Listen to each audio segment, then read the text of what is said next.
Oh, good morning, my Teaserking family. How's everybody today? Happy Saturday.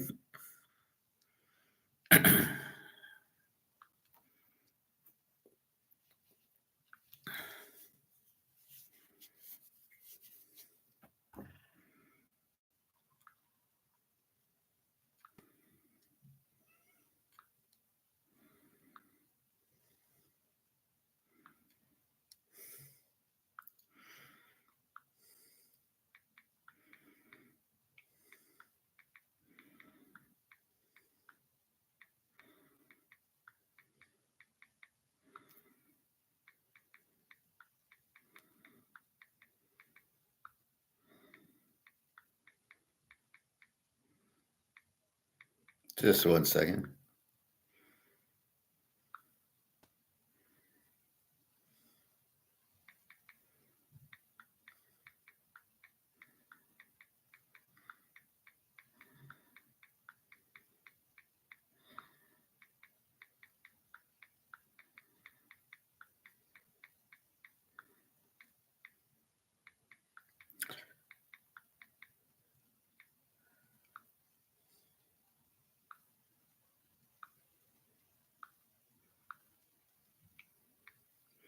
I really hate this keyboard. It keeps changing words. All right. Hey, Taiwan. Well, thank you, Taiwan. I appreciate that. Yeah, pros, just killing them. Should be another big week.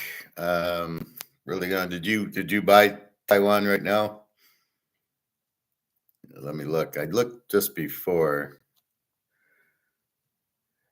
No. Okay. You can buy pros tomorrow, I guess. So whatever. I just don't want to. If you're buying, I got to send you the password, so I just don't want to miss it. Anyway, I'm having problems with my cover.com. I can't. I keep getting this. Oh, here. Okay. I kept getting this gate error, 504 gate error, which I think I'm going to get again. I did look this morning. Now I added another college lock and a few more college plays. I'll save the pros till later. I hit my big play last night, UTSA minus 10.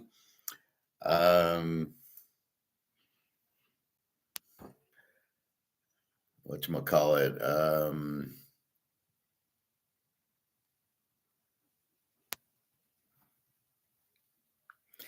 I'm still struggling with the site. Titus. I gave Titus that game, and he goes, "Well, what? Tell me about why." And I says, "What do you mean? I got to explain it to you now?" So I says they've been red hot. They've been scoring a lot, and they won 51-24. We're laying 10.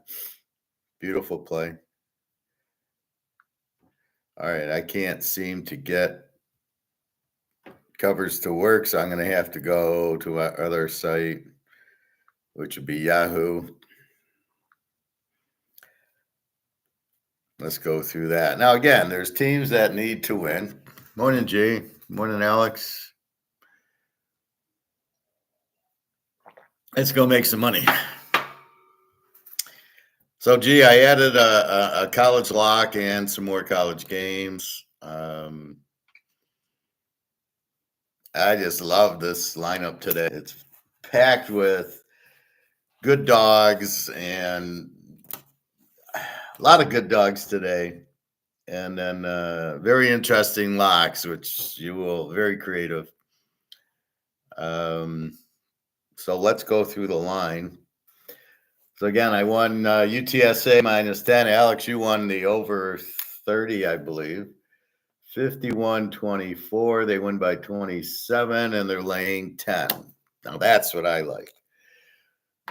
So Titus asked me why UTSA, and I go, well, this quarterback's going wild. They scored 40 points the last 3 games, and they're playing Temple, a Z team. They're going to kill them. And that's really, I'm finding these quarterbacks that are not Milrose, and they're not Beck, and they're not the guy at Ohio State, that are lighting it up in these smaller conferences, and they're just like last week, Texas State. This McLeod, this guy should be first quarterback drafted. I mean, they're worried they can't find a quarterback. This guy's great, and he's at Texas State. You got North Texas State. The guy at Marshall's lighting it up now. So you're getting a lot of these quarterbacks at different schools in the lower. That's why I like keeping an eye on the Sun Belt and Conference USA and AAC. There's a lot of good bets there that that's why I rank them, because Southern Miss is a Z team. That was the lock last week, betting against Southern Miss with a good Texas State team. You just purchased college. Okay, so let me give you the password.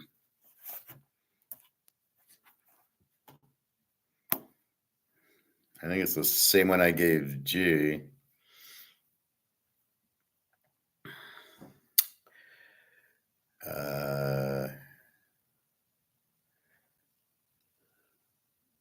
This is different. G, you took college, right?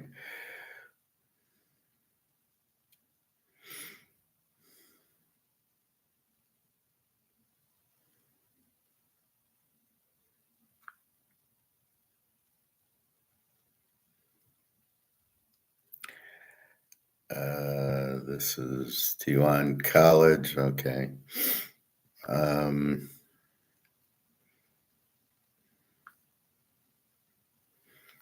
Let me send you the college password. 1125. Yeah, this is.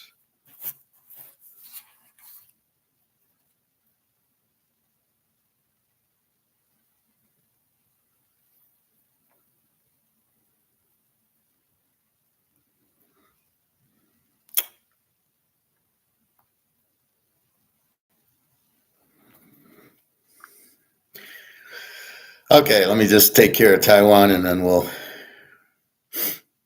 head back to the lines. We got time.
Okay, Taiwan, I just sent it to you.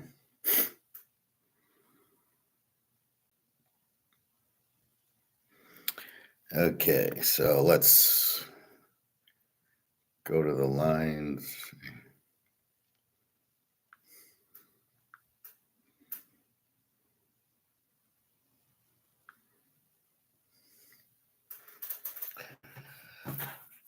So I got 2 locks now in college and 1 lock in pros. We lost the Pittsburgh game, but then we hit UTSA, so it was good.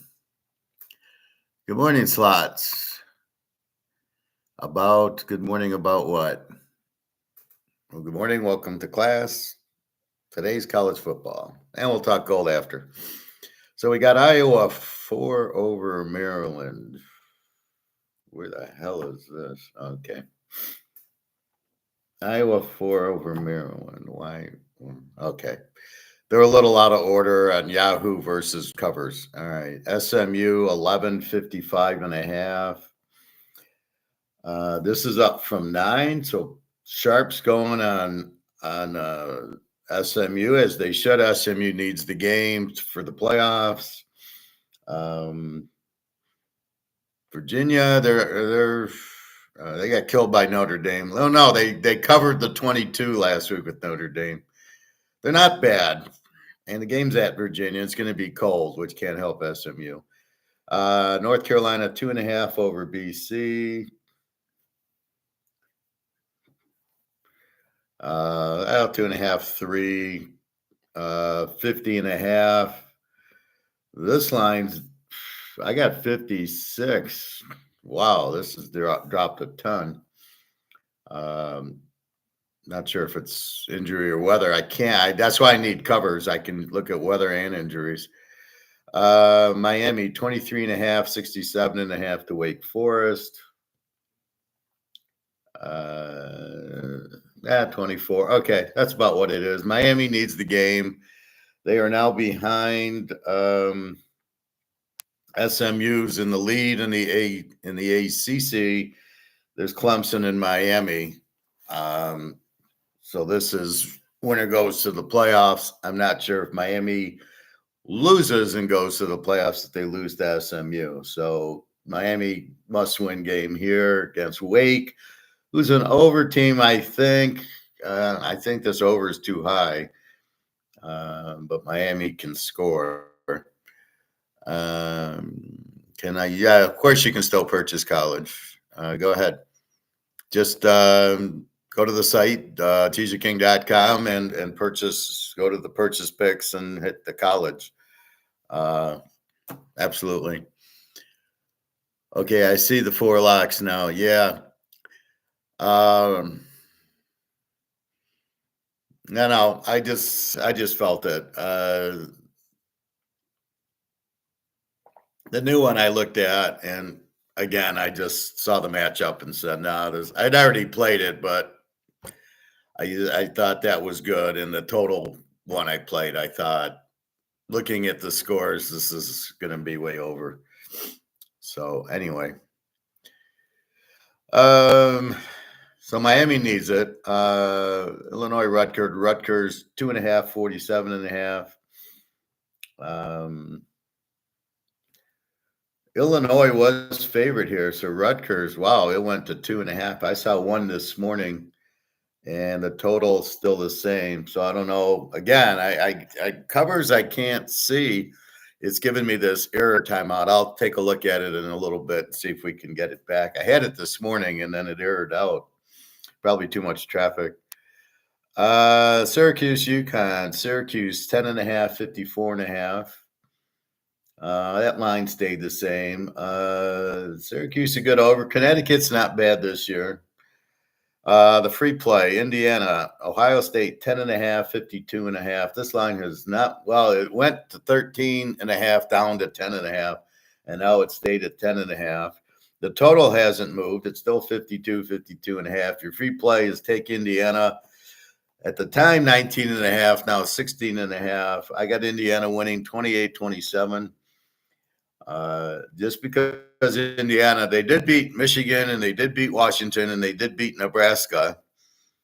I don't know, FYI, it's not like they've just played Rice and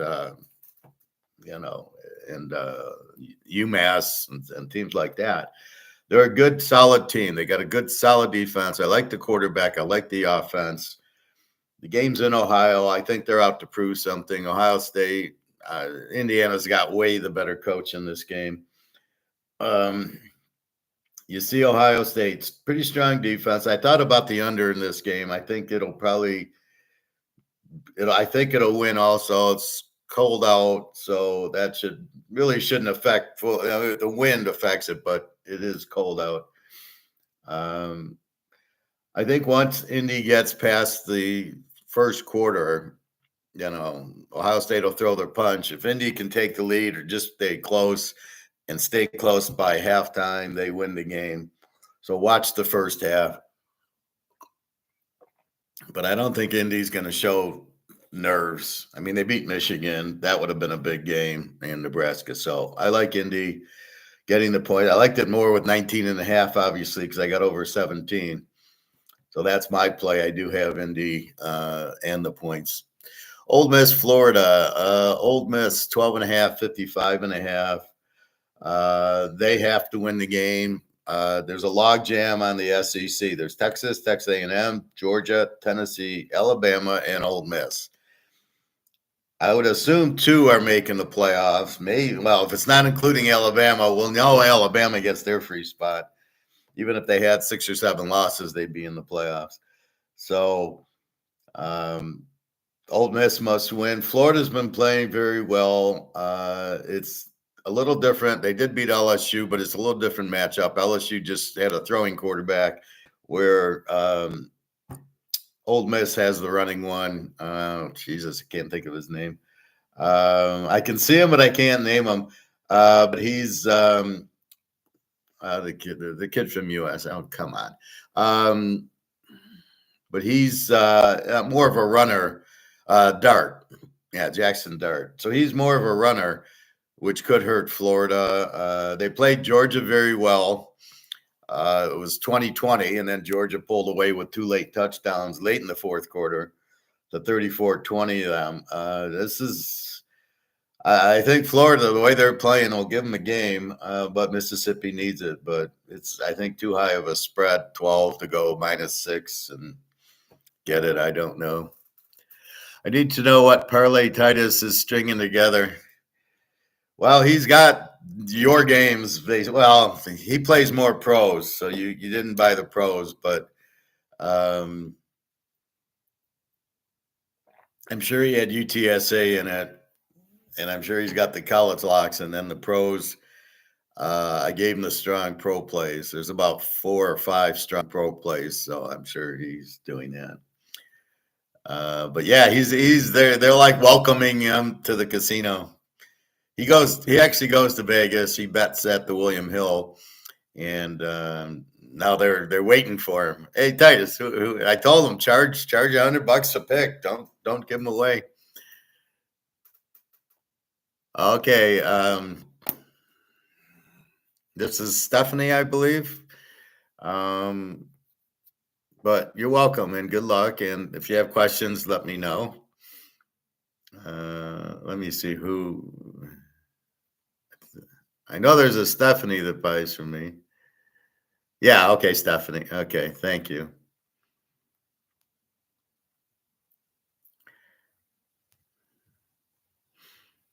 Okay. Okay, good. Yeah, this should be a good week because we got a lot of good matchups. We got the teams. I don't have to spend 6 hours studying the teams because I got them by now. It's the quarterback switches that you got to be careful. That's why I look at the box score and I go, well, here's the quarterback I think, and then they switch quarterbacks. All of a sudden, here comes Cam Rising again. Yeah, Stephanie, we'll just ride Titus's coattails. See, he listens to what I say, and then he bets those, even though some of them aren't even my picks. When he won that 8-teamer, they were all my picks, but I didn't play them all. I played like 6 of them, and the other 2 were just he listened, and I made comments on them, and he just picked up on those and said, hey, that sounds like a good one. Anyway, Titus is the man. So if you're ever in Vegas, I don't know what hotel he's at, but we can make a trip to meet Titus. All right, Sam Houston, Jacksonville State. Jacksonville State, 5.5, 56.5. This is a playoff type of game, and I think this is Conference USA. Sam Houston, a good team, good under, 20 defense. Jacksonville State's more of an over. So I usually like the under teams, the stronger defense I usually like in this. UMass and Georgia, what are you going to say? Georgia's, I think they're a Z team still. Yeah, they're a Z team with a 32 defense. Here comes Georgia. And a must-win game, by the way, laying 42.5. I don't know how you lay it. I mean, they're going to murder them. It's just can they cover, well, in our world, 36.5. So it's a hard bet. I didn't play it. I find better, but they're at home too. Yeah, they'll probably 52-0. Tennessee 41.5, 53.5. To UTEP, also a Z team. Tennessee also needs the game. I don't love their quarterback. I mean, he's more of a runner, and he's okay, but I love their defense. That's why I went under with the Georgia lock last week or 2 weeks ago. I locked Georgia under because of their defense. This time I locked it because of Tennessee's defense. Very strong defense. Careful with the over in this game, but Tennessee should kill them because they have to win all. They can't lose to Utah. Alex, what's your take on Army at Notre Dame? I think it'd be a good game. I think. Liberty 1.5, 55.5. Over Western Kentucky. This is also Western Kentucky needs it. Liberty's a little bit out of it. Western Kentucky's the dog here, so they're probably a live dog here. 1.5, 57. Bowling Green 11.5, 54.5. To Ball State. This is down from 57. I assume there might be a little bit of weather in Indiana where Ball State is. Bowling Green's the B team, Ball State, but 11, 54. Ball State's got a 40 defense. So Rice UAB, Rice 7, 51.5. Rice is the under team, UAB a W. UAB at 37 defense, Rice 24. Kurt Warner's kid is on Rice, but he's not that good. I don't know. Not much of a game. Middle Tennessee State, 3.5, 52.5 to New Mexico State, a battle of the Z's, both with their crappy offenses and 35 defenses. James Madison, 7.5, 57.5 to App State. James Madison, where are they? Yeah, they need the game and not App State. So James Madison's in a must-win for the this is Sun Belt. App State, terrible. They're an over team, but with a 35 defense.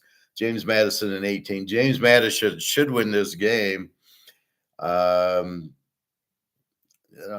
They got the 18 defense and App State 35. App State's got Joey Aguilar, so it's a good quarterback. Could keep him in the game, but James Madison's very inconsistent. 70 on North Carolina and 20 on Lou Lafayette. So you're not really sure what you're getting out of them. Arizona TCU, talk about an enigma. That's Arizona Tech. TCU 10.5, 59.5. Line hasn't moved. TCU is always an over. They always are explosive. They'll be explosive today. Arizona, Fafita, he lit it up against Houston. They lost 5 or 6 in a row.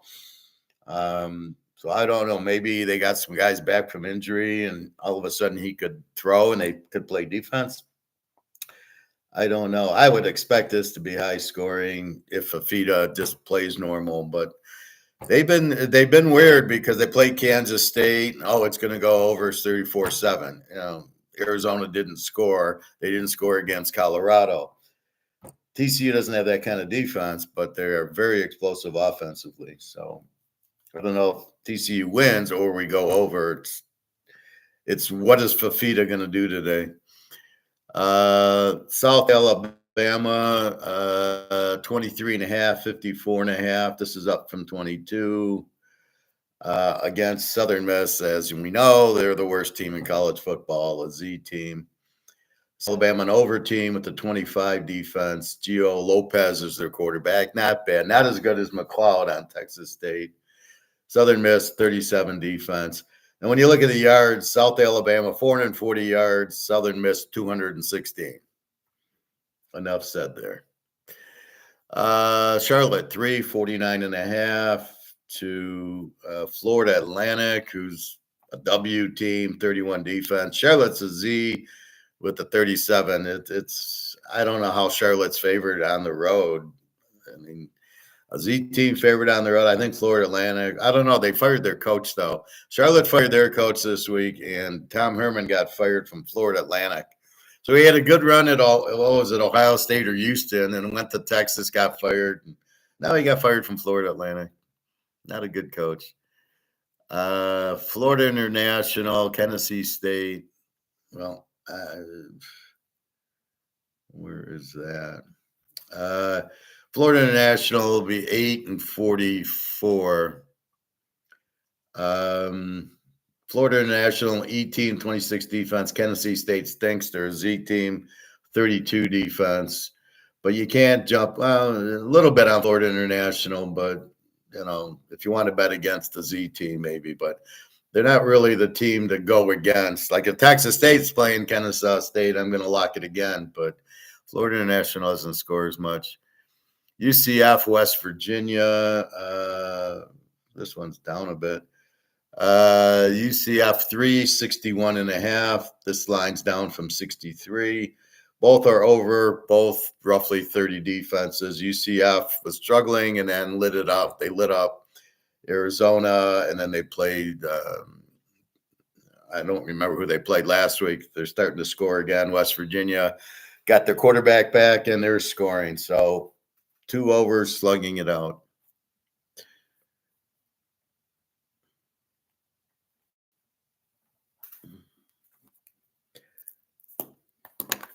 I got to mark something.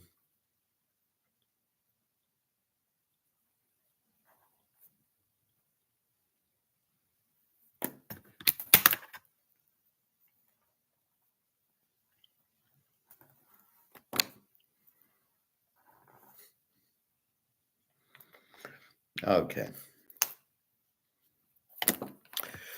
Colorado, Coach Prime against Kansas, Prime Junior. Colorado, 2.5, 59.5. This is down from 3, and look out for Kansas. They just beat BYU. They lost to K-State by 1. They just killed Iowa State, and nobody puts up 48 on Iowa State. They beat BYU. They're a home dog to Colorado. This is a very good Kansas team. Daniels needed time, but now he's better. This is a very likely upset here. Colorado's been red hot. So if you don't want to bet against Prime, I understand it. But just logically, I think Kansas is going to give them all they want here. So look out for Prime. He might be crying tonight, but this is going to be a close game. Good defense from Colorado, and of course the offense. But Kansas, nobody puts up 48 points on Iowa State. Sorry. And then they beat BYU in a 17-13 game, so they can beat you any way you want. Wisconsin, Nebraska. Nebraska, 1.5, 41.5. Where the hell is that game? Okay, so this is down from 2.5 to 1.5 and 41.5. I have no idea here. Both teams kind of very inconsistent. It's at Nebraska.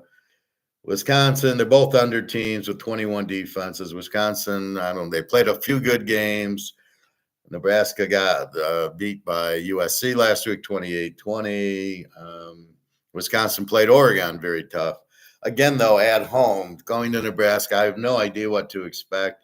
I would think it'd be an under game with 2 under defenses, and neither quarterback's any good, but we'll see. That'd be my guess. Texas Tech, Oak State. Texas Tech, 4.5, 65.5. They're both over teams. Let's call them 34 defenses. Tech, we know, but Tech beat Iowa State 23-22. Oak State's been playing terribly. This is normally 2 overs with 2 bad defenses. Should go over. It could go over, but Oak State's not been looking good lately. They played TCU, and they only got 13 points, which is very surprising. So normally Oak State at home, this should be high scoring, I would think, but be careful with Oak State. Michigan Northwestern, Michigan 10.5, 35.5. Wow, this was 38. It's cold here, but it's not, what are they doing? 35.5. This is like an Iowa game. Northwestern, they're both under teams with 23 defense. Should be a low scoring game, but that's a little low, 35.5. That's a little too low. I mean, Michigan, you could accidentally get some scoring on defense or on punt returns or something. It's probably an under. It's just a low under. This is 42. It'd be a lock under, but it's 35. So I don't know. Penn State, Penn State 11 and a half, 45 and a half against Minnesota. Penn State an A team, Minnesota B. The quarterback's playing well. Two good defenses. Penn State 13, Minnesota 17. The total 45. Penn State 11 and a half. I think Minnesota will give them a game. They're at home.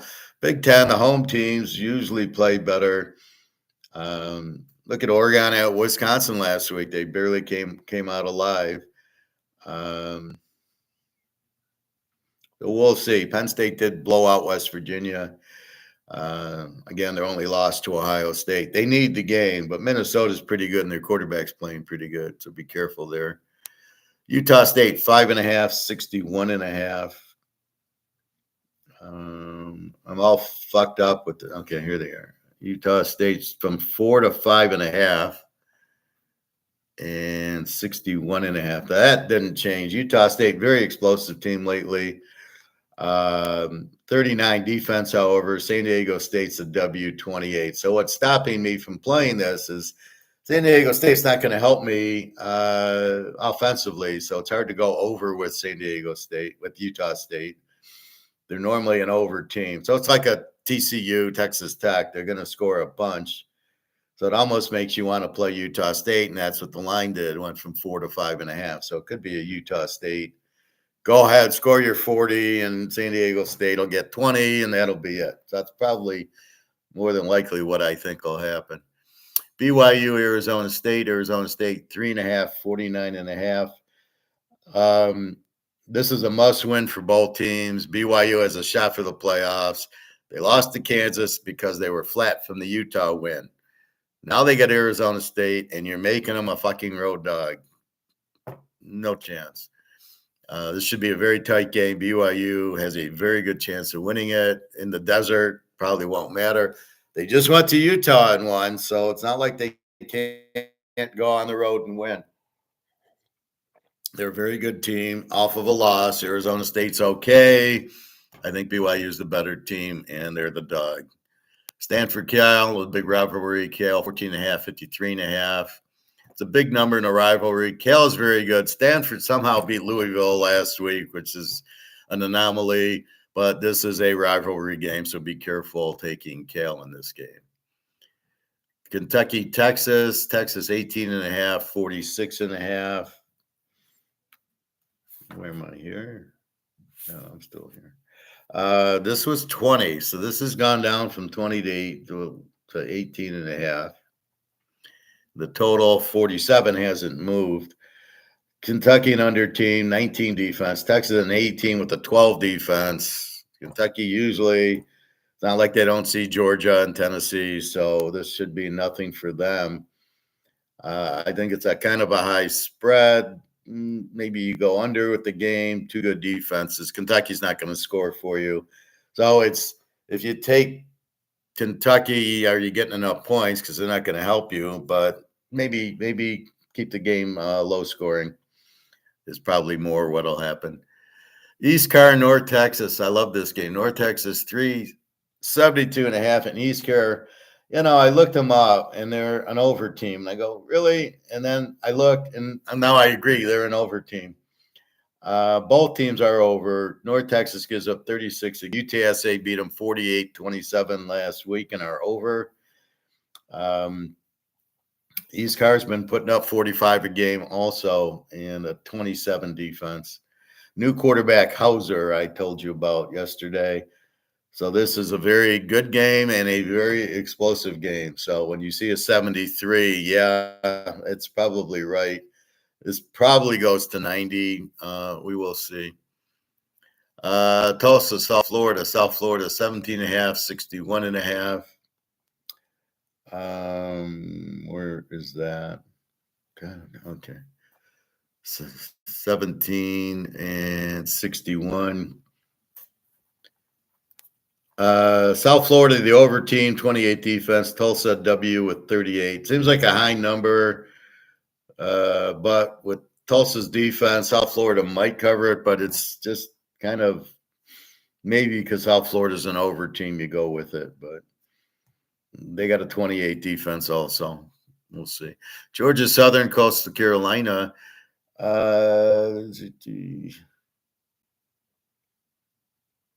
No. Georgia Southern needs the game for the Sun Belt, but not North Coastal Carolina. They're close, but they're a game behind. Coastal Carolina, 2.5, 58.5. This looks to be high scoring. They're both over teams, 31 defenses, about 350 yards a game. We'll see. Sometimes Georgia Southern plays a high scoring game and sometimes they don't. I think it's whatever they need. Coastal Carolina lost to Marshall 31-19 last week. So it was a 50, which was just what I needed. But Coastal Carolina, 3, it's hard to say. Georgia Southern might be a live dog. I think over wins 8 out of 10 times in this game. We'll see. But two pretty strong offenses here. Arkansas gets L-Tech 23.5, 48.5. This is up from 21. Well, this line moved. Arkansas does not need this game. They are not close to being in the race. And the over went from 50 to 48. I don't know. L-Tech, an under team, 21 defense. Arkansas, probably rolls them. SEC team, they probably need it for the bowl or something. We'll see. Pitt, Louisville. I got to check on Pitt's quarterback, Eli something. Louisville, 8.5, 57.5. If he plays, this game's an over. If he doesn't play, this is a Louisville. So watch the Pitt quarterback. Unfortunately, I can't get the covers. I'll try it shortly again and see if I can get to. Missouri, Mississippi State. Missouri is a 9, 57.5. This was 7.5. A lot of line movements today. A 9, but the total didn't move. I think the total is probably the play here. Missouri, Cook got the running back. Cook's a really good quarterback, but it's a 20 defense. But they've been giving up points. And then Old Mississippi State changed quarterbacks to Van Buren, and they've been scoring a lot, and they give up 34. So I think Missouri puts up good points, and Mississippi State's going to score 20 on them, and then Missouri probably in the 30s. I think over 51, I think you can probably get there. It's a little scary with Missouri's defense and Missouri running the ball with a good running back. Troy, Lou Lafayette. I love Lou Lafayette. Lou Lafayette, 8.5, 51.5. Oh, down from 10. Okay. They're under a field goal. 8.5, 51.5. And to Troy's troublemaker last week beat Georgia Southern 28-20. That's what I mean with Georgia Southern. Troy's playing better. Lou Lafayette's a very good team, and they're in the Sun Belt too. I think they're leading one of the divisions. Should be a close game. I don't know total wise. Lou Lafayette plays pretty good. This should be a pretty tight game, and not probably in the 20s. Washington State, Oregon State for the Pac-10 championship. Unfortunately, the winner doesn't get to go to the playoff.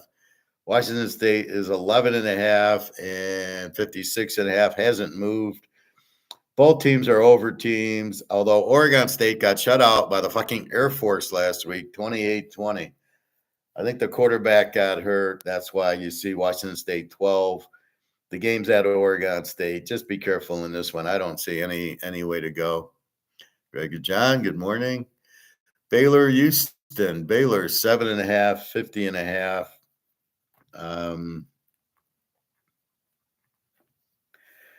Baylor, the over team, the 28 defense is playing very, very well. Houston, the under team, had played well and then forgot to play last week. It's at home. I don't know if this is a rivalry. Baylor's probably close to Houston.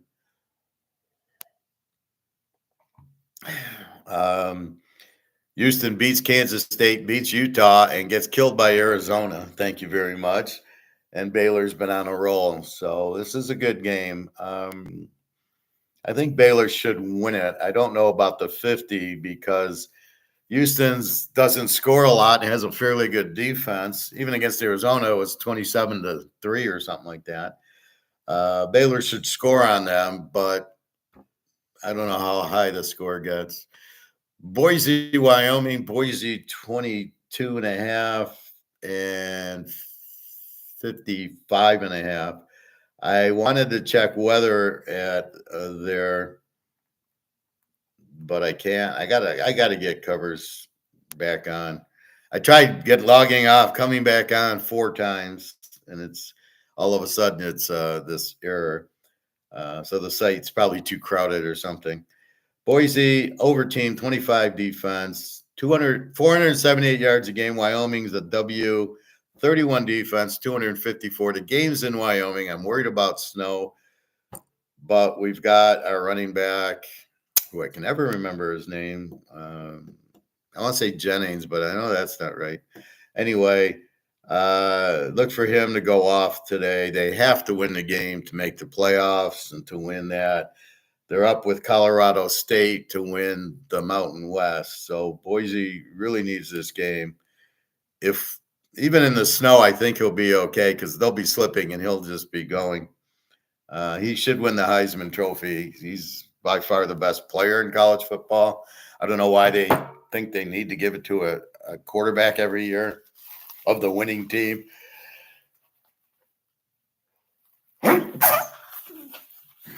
I mean, I don't know why they call it the Heisman Trophy. Why don't they just call it the quarterback trophy, of the undefeated team? Like, so nobody, if you don't have an undefeated team, you can't be the best player.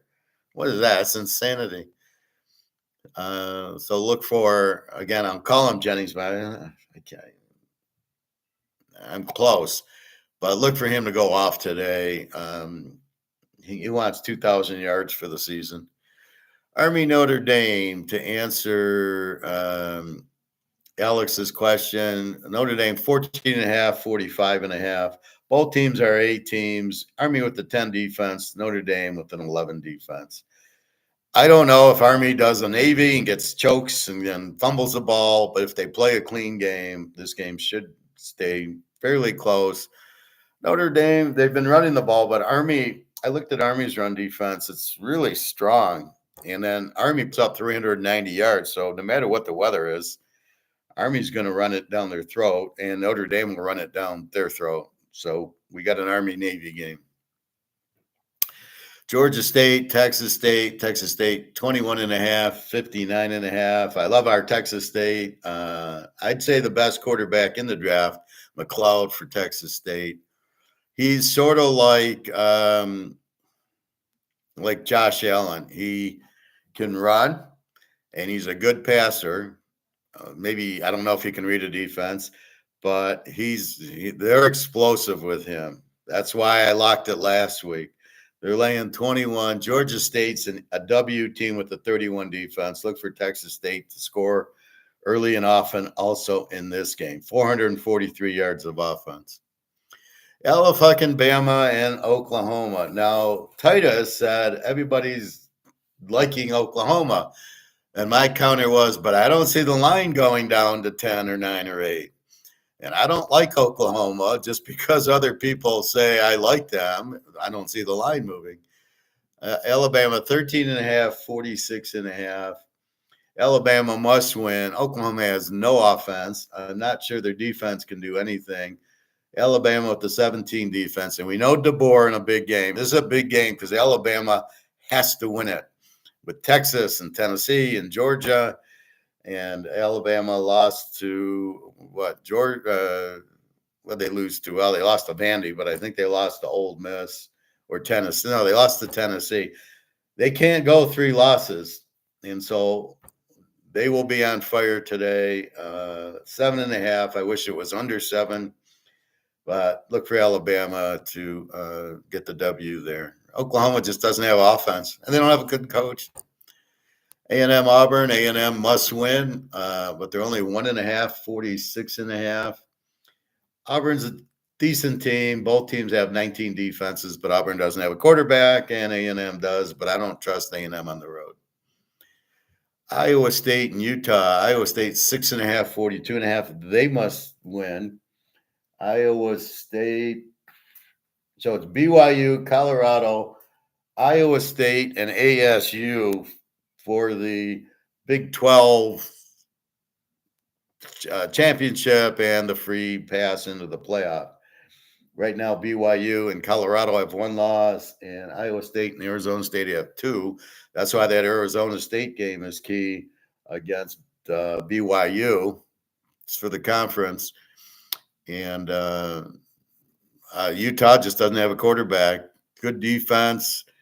The quarterback that played BYU got hurt. He's out for the year. I think his name was Rose.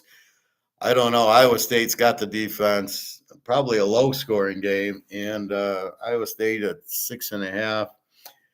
Yeah, I just don't know how Utah can win without the quarterback.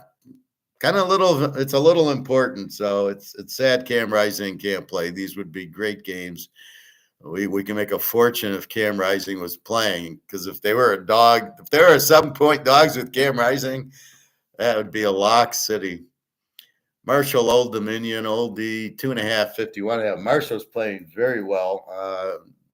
Need it for the Sun Belt. Old D does not. They're a couple games back. But they do play good in big games. But we've got Old D as the favorite here. 2.5, 51.5.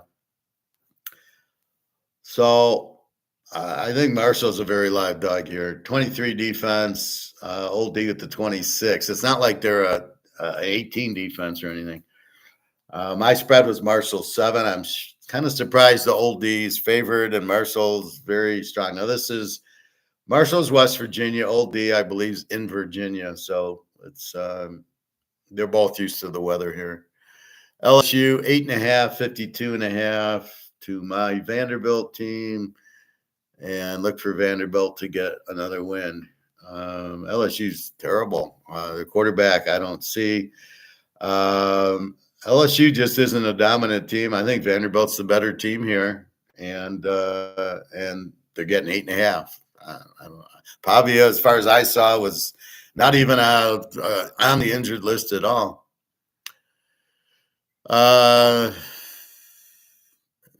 Stephanie, I think Travis Hunter will win it. Well, I don't know.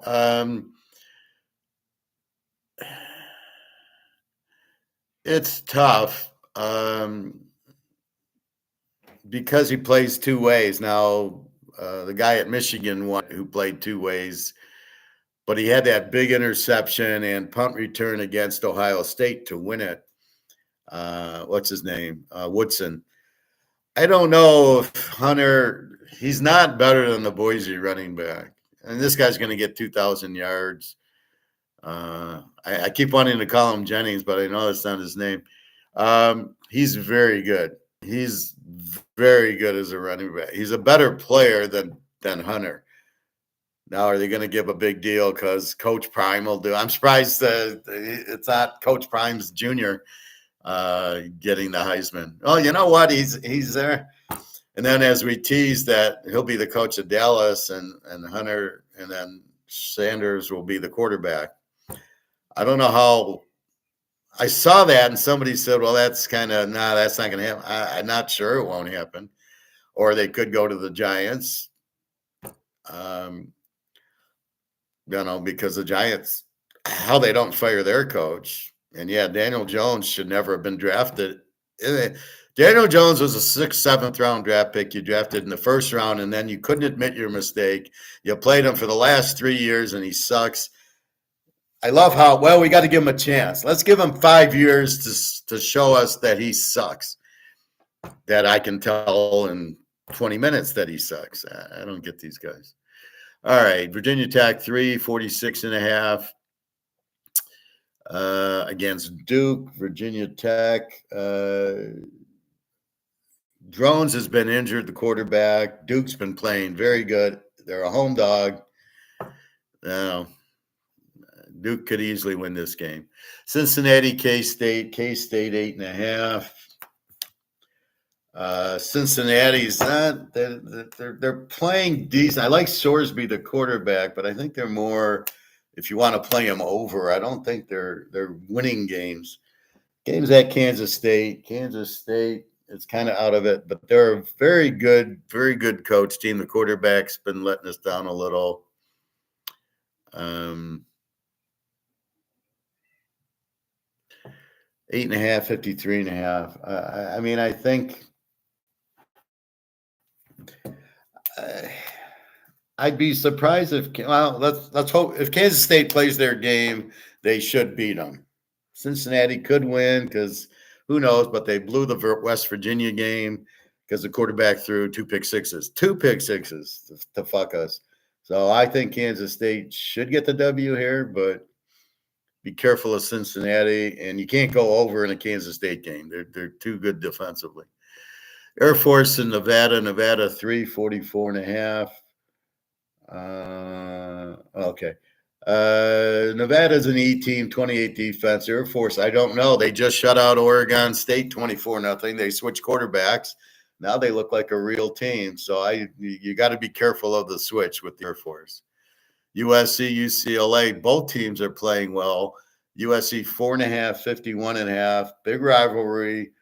Normally it's a dog in the rivalry. They went to Maivia, which I like. He's the guy from Vegas who was very good for Vegas last year.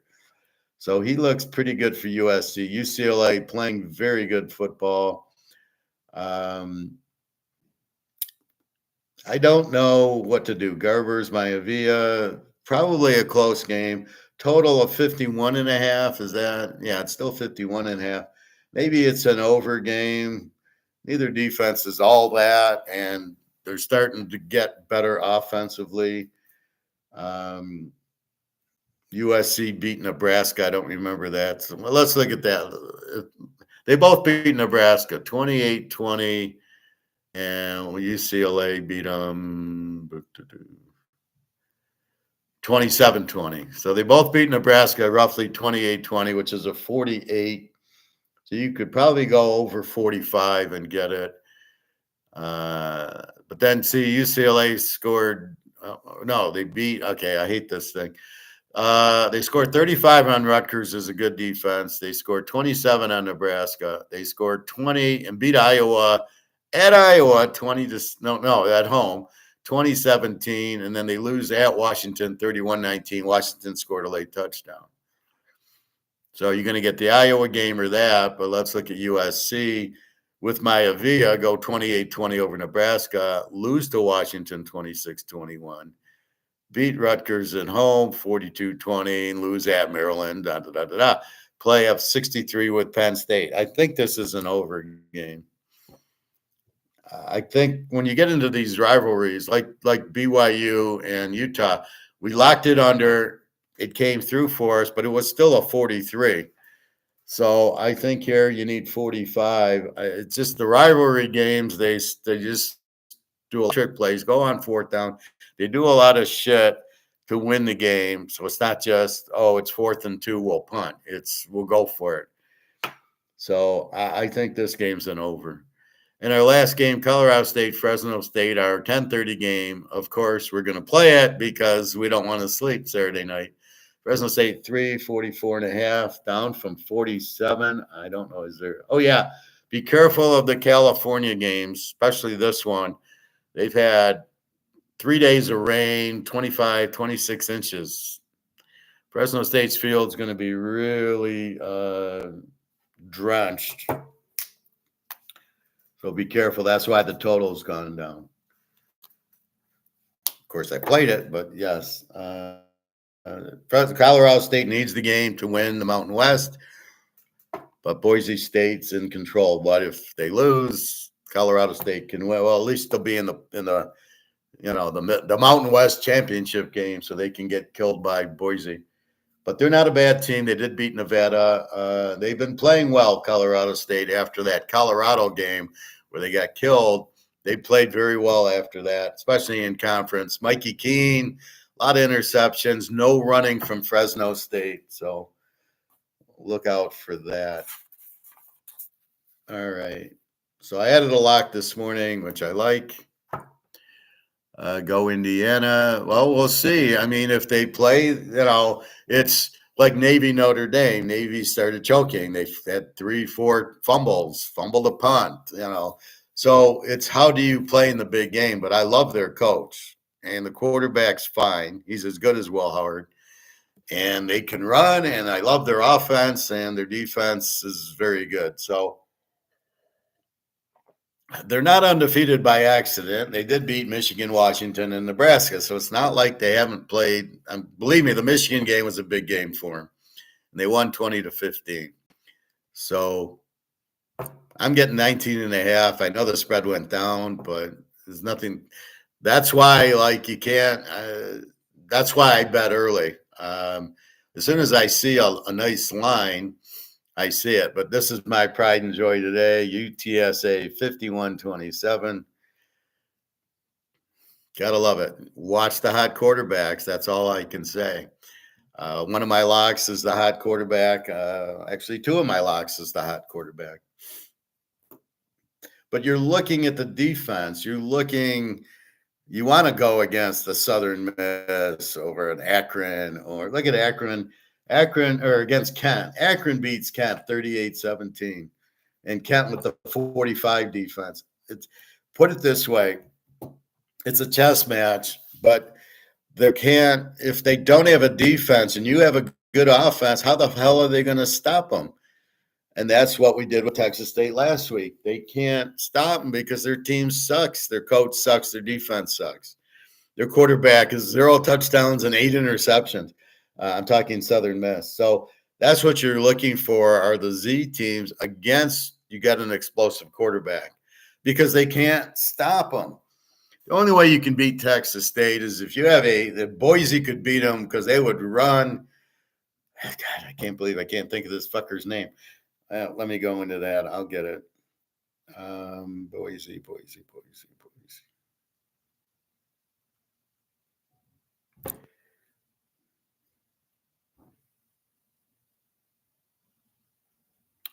Gentry. That was close. Ashton Gentry, 1,893 yards. So he needs 107 to get to 2,000. He'll get 200. He'll get to 2,200. He wants the Heisman. So I don't know how this guy can't win the Heisman. 256 yards a game and 26 touchdowns. He's the best player in college. He should go very high in the draft, but the NFL's got their heads so far up their asses, they're not drafting running back. Well, look what Barkley's doing for Philly. They're not winning because of Hurts. Now they can run the ball and rest their defense. Look at Baltimore with Henry. They can now, Lamar is not going to throw so many turnovers because he hands the ball to Henry.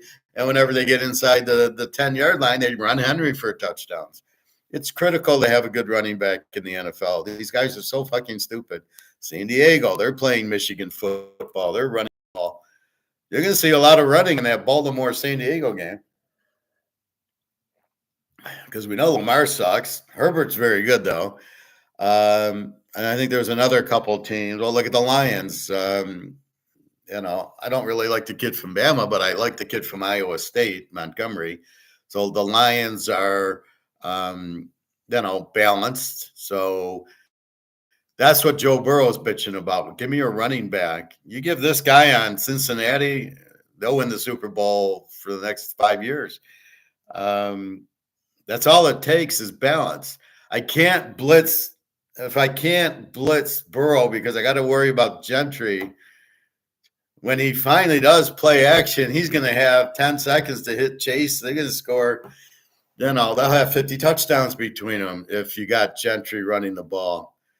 I mean, it's simple. The defense, if they know what you're going to do, it's easy. But if you have balance and they don't know, you got them. You got them by the balls. Kansas is 200 yards rushing and passing. They always are good. And that's where Colorado's weak point is. They're like 300 yards passing and 70 yards right. They don't have a running game. But I think they throw short passes as their running game. But that's what you got to look for. That's why you like the balance. And that's what we have here. So gone through the games. I played a lot of plays. Like I said, I found 2 locks. They're very unusual, very creative locks. Stephanie, please email me password refresher when you finish this live. Didn't you get you should have got the password when you buy the picks on the page, you pay, and then you should get a password, but let me send it to you then. Because that's why I didn't, because I knew you would get it. Let's see. I'll send it right now.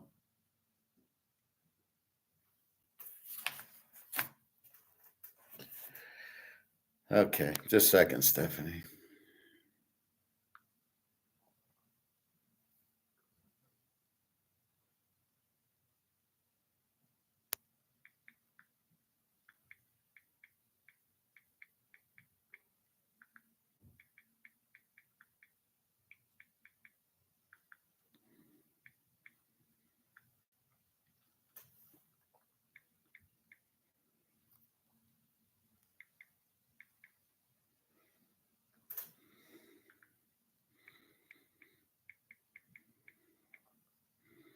All right, I just sent it to you, Stephanie.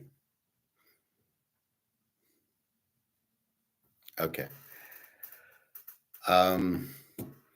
So let's go through. All right. So we'll do 2 things. Let's go through the Z teams, and then we'll go through who needs it for the conference championship. So there's little motivation. You're shopping for the Z team. Now, this is something only I do. This is not, nobody else is going to give you a Z team. You have to study and you have to understand. So the Z team is UMass against Georgia, UTEP against Tennessee, New Mexico State and Middle Tennessee play each other, both as Z's. Kennesaw State's a Z to Florida International. Southern Miss is a Z to South Alabama.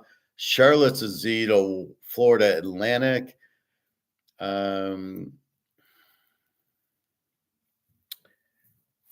And I think that's it. There's a few W's. Well, Air Force, I don't know what to rank Air Force. Wyoming's a W. To Boise, Georgia State's a W. To Texas State. So this is art of war. We're looking for weakness to take advantage of, and we're looking for strength. So Indiana, Ohio State is strength. We got a strong team getting way too many points. They might lose by 28. I doubt it. They could. Anything's possible. Depends on the turnovers. If they play their game, they're winning the game.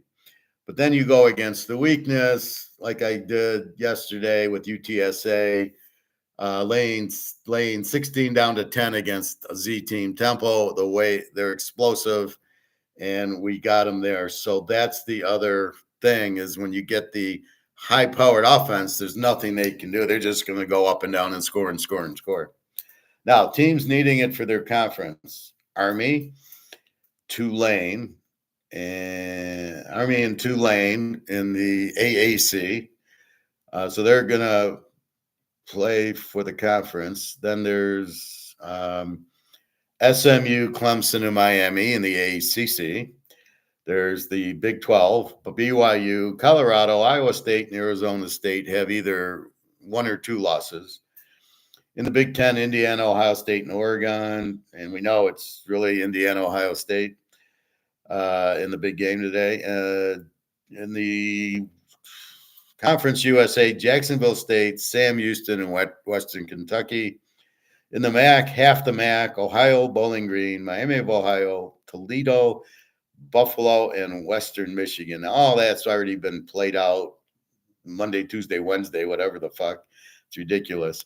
In the Mountain West, it's Boise, it's Colorado State, and Vegas with a slim chance because they've already lost to Boise. So it's really Boise, Colorado State. The SEC, it's Texas. It's Texas A&M. It's Georgia. It's Tennessee, Alabama, and Ole Miss.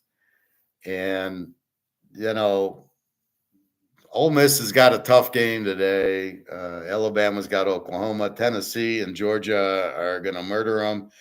Texas has who does Texas play? They play Kentucky. That ain't going to be so easy. Kentucky beat Ole Miss, by the way, and then A&M's got Auburn at Auburn, which is going to be a tough game. And then it leaves the Sun Belt, and there's 7 teams in the Sun Belt. Marshall's in the lead, James Madison, Georgia Southern, and then there's 2 brackets. And then on the other side, it's Lou Lafayette, Arkansas State, Texas State, and South Alabama. So those are teams maybe a game back. So like Lou Lafayette might be 5-0, and these teams might be 4-1. So they still have a chance. I think Marshall and Lou Lafayette are the best 2 teams. Texas State, the quarterback got injured. He missed 2 games, and they didn't play well in them. So now he's back. South Alabama's kind of schizoid. They beat some good teams, and then they lose to good like Lou Lafayette. But then you got them against Southern Miss today. So that's where you take advantage. They're fully motivated. They have to win. So all you know is they're going to play a good game because they're fully motivated. All right. So that's college football again. 2 locks, which you can play in a 4-team teaser because it's 4 teams. You can play with the pro lock. Right now, 1 pro lock. And we'll go from there. So that's 6 teams locked, which means I really love the game, and they should win, but anything can happen. They win a large percentage of the time, we'll say that. We'll talk teasers in college and pro tomorrow. Let's focus on college. So we got this week, and then I think next week, Thanksgiving, you got the Michigan, Ohio State. You got all the big games. And that Mississippi State. And that's why I'm surprised Cal and Stanford are playing now and not next week. And that'll be it. That's it. And then we have the conference championship games, and then we start with the stupid bowl games. Although with 12 teams in the playoffs, we'll have less guys sitting out, and it'll be much easier to not worry about, half the, what was it, Florida State, the whole team sat out last year. Only we didn't know about it. So just be careful with that. So 12 of the teams, of the good teams, won't be resting their players. Most of the little teams, the Sun Belts and the Macs, they won't rest their players. They're not getting ready for the NFL draft. So it's the marginal teams like your Georgia, like your Michigan always sits their guys out. They're terrible. So that's what we have. So next week will be week 14. I can't believe it's like we wait for week 1 for 2 months, and now it's week 13. 14 next week, and then it'll be teams need it. If Ohio State loses today, now they're 2 back. They're gone because Indiana and Oregon are 0, and they only have 1 more game. If Indiana beats Ohio State, they will kill whoever I think they play Purdue next week. They will win that game by 100 points if they beat Ohio State and they need it to go to the Big Ten championship. So that's what we see. Purdue, Michigan State barely beat them yesterday. This is why you got to be careful. They're a Z team, but Michigan State's an under team. They don't score much. For them not to beat Purdue by 35 points, it shows you got to stay away from those E teams. Any other things? So, Stephanie, you've got the password has been emailed. Enjoy your breakfast. Enjoy the games. We got Thanksgiving next week, which will be interesting. So we know we got a Lions game. I think they play the Bears next week. I think it's like 11 or something like that, minus 11. So we've got that. So my title says biggest Ponzi scheme. And I feel like everybody's being set up but us. We're always the smartest kids in the room. Only those in gold avoid the Ponzi scheme because the Ponzi scheme is this. This is the Ponzi scheme. This has a value. No, it doesn't. This is monopoly money. But the government says it does. So the government thinks they can print and print and print and print and print and print to infinity. And because we tell you it's worth something, it's worth something. But here's where competition enters in. Here's where we love Austrian economics with the competition. Well, wait a minute.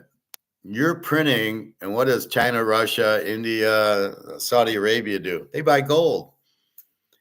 They say, hey, I know your money's worthless. So's ours. So to get out of the money, we're going to buy gold. And by the way, thank you, COMEX, for keeping the price at least 10 times lower than it should be. It should be 27,000 an ounce, 30,000 an ounce. And this guy Rickers, what an idiot. He thinks you got 8,000 tons of gold. So he's coming up with a price dividing the money by the 8,000 tons of gold. We don't have 8,000 tons. That's not how you get the price. You get the price based on the market. And the market is being held down. That's Ponzi scheme number one. Gold and silver are worth much more than this. So with that said, you've got to realize that gold and silver are much higher. Ponzi scheme number two is that the dollar has any value at all, which it doesn't. So I told you yesterday, a Pepsi in 1971 cost you a dime. So you only needed 10 cents to buy a can of pop. Now, flash forward to now, you need, let's say, $3 to buy the Pepsi in the refrigerator at the checkout, or you're buying a 6-pack or whatever, or an 8-pack, however they sell it. I don't know. Well, the price didn't go up. It takes more dollars to buy it. This is where the confusion comes in. They look at the CPI to measure inflation. Why? Prices have nothing to do with it. It's the money is losing value. Now, ideally, what it is you print the money loses value, so it takes more money to buy a tennis racket or Canadian club or the Mahomes card. That's really what it is. That's Ponzi scheme number two, is that they're printing the money and telling you it's prices when it's not prices at all. It's the value dropping. But what do they say? Oh, look at the dollar versus the euro. You know, look at against the British pound, the Swiss franc. It's now 106 or something. So against the other Ponzi scheme currencies, paper monopoly money from different countries, we're the best. But wait a minute, we still takes $3 to buy the can of Pepsi. You know, I'm sure a bag of Fritos was probably a nickel back then. Is now what, $4, $5? Well, we'll give you 12, 13 ounces. Oh yeah, and your ounce costs what, 20 cents an ounce to make. So this is how you're being Ponzi scheme, because they've got you looking over here instead of over here. Look at the CPI. Oh, look at the stock market. Oh, look, the dollar is stronger versus other currencies, which are all bullshit, all printed to death. They're all worthless. The only one that's not is the Zimbabwe gold-backed currency. Otherwise, the only thing with value is gold and silver because it's limited. It's like a Rolex. Why does a Rolex have value? Why does a Mantle card PSA 9 have value? Why does the Montana PSA 10 rookie? Because they're all limited and there's demand, and that's why the price is. So you think Montana's rookie card going for 100,000 and gold's 2,700 makes any sense to anybody? That's the Ponzi scheme. So in the Montana, you're getting the real price factored in with all the inflated dollars that are worthless. So it takes more dollars to buy it. Okay. Inflation is printing the money and it's worthless. That's what inflation is. The prices are not controlled it takes more dollars to buy is the concept, but you know, that's not what's happening though. The prices aren't necessarily going up because they can't. Some prices can go up and some can't. If you have competition, I go to the meat counter and you see some steaks going for $16, and there's always that one on sale for 10 because they can't sell the ones for 16 or 18 or 20. That's why, why isn't the 2 liter Coke? Why didn't it went up to 275, 295? Why isn't it $5? Because they can't, because nobody will buy it then. And that's the grocery store has to have a market. And the market says, I'll give you 275 or 295 for a 2 liter, but I'm not going to give you $20. Why is gas not $50 a gallon yet? Because they can't. Nobody will buy it. And that's the problem, right? So you run into the free market saying there's substitution, there's competition. If Luke wants to sell his tennis rackets for, I don't know what he sells them for, let's say $200, why aren't you selling them for $1,000? Because nobody will buy them. That's my point about inflation and prices. You cannot, just because the money's worth less, sell it for more, because the market determines what they're going to pay for it. And the competition determines, well, if you're going to sell it for that high, I'll undercut you. So you always have the competition. So this is the real story. This is the real point of it. You've got to be very careful with that. So keep that in mind. This is not really a price thing, but it's the Ponzi scheme. And they'll say, oh, the dollar's stronger. Look at the stock market. Bitcoin is now the third Ponzi scheme. It's worthless. It's nothing. It's got a value, but it's nothing. It's not anything. It's just really almost like a made up, I want to pay Greg and John $100. Well, I won't use dollars. I'll make up this thing called Bitcoin, and I'll send them a Bitcoin for $100 instead of money. Well, you can't do that. The Bitcoin doesn't have a value. I don't want it. Well, let's bid it. Let's make Bitcoin have a value. So it's got a value now. But does it really have a value? No. What is it? It's thin air. It's nothing. Right? It's digital is nothing. Digital is not real. This, even though it's monopoly money, at least it's real. Now I can use my debit and credit cards to use this. I love when I go to a grocery store and they go, well, we don't take money, or we don't take dollars. We don't take paper. Well, yeah, you do. You're taking my credit card, my debit card. That's the same thing. These people are so stupid. Oh, we'll get the dollar out of circulation. There's no way you'll get the dollar out of the circulation. The mafia with the drug money will never let that happen. Let's not forget who's running things here. It's the mafia, okay? They are the government. They are running things. They will never get out of dollars. They'll just put an alternative out there. Bitcoin's an alternative. What can Trump do? We'll make Bitcoin money. What is it? It's not real. It's not accepted. I need a wallet to get it. I don't need a wallet to get this. I get a paycheck. It pays me in that. I would never take a paycheck in crypto because I don't have a wallet, and they'd never go that far. Or these CBDCs will control everybody. What is that? What is with this control of everybody? What the fuck is that? So those are the Ponzi schemes, because it's like Madoff. He wasn't investing. It wasn't real. It was all smoke and mirrors. He had JP Morgan and he had the SEC kind of watching his back. And that's what you have here. You have Wall Street making a ton of money on fantasy. Yeah, buy Amazon stock and it'll go up. They control the price. So this the illusion. It's all illusion. They're making it. I watched FX, so I'm into that right now. So it's all about making it look like it's actually worth something, and it isn't. Now, okay, a Rolex worth $100,000, but that's more reality because you have the Rolex. It's worth something. where you don't have the Bitcoin. The stocks and the banking and the real estate trust and the bonds are all fantasy. There's no value there. The stocks should be valued at the base of the company. So what does Microsoft make and how much, and that their stock price is figured off of earnings, not fantasy.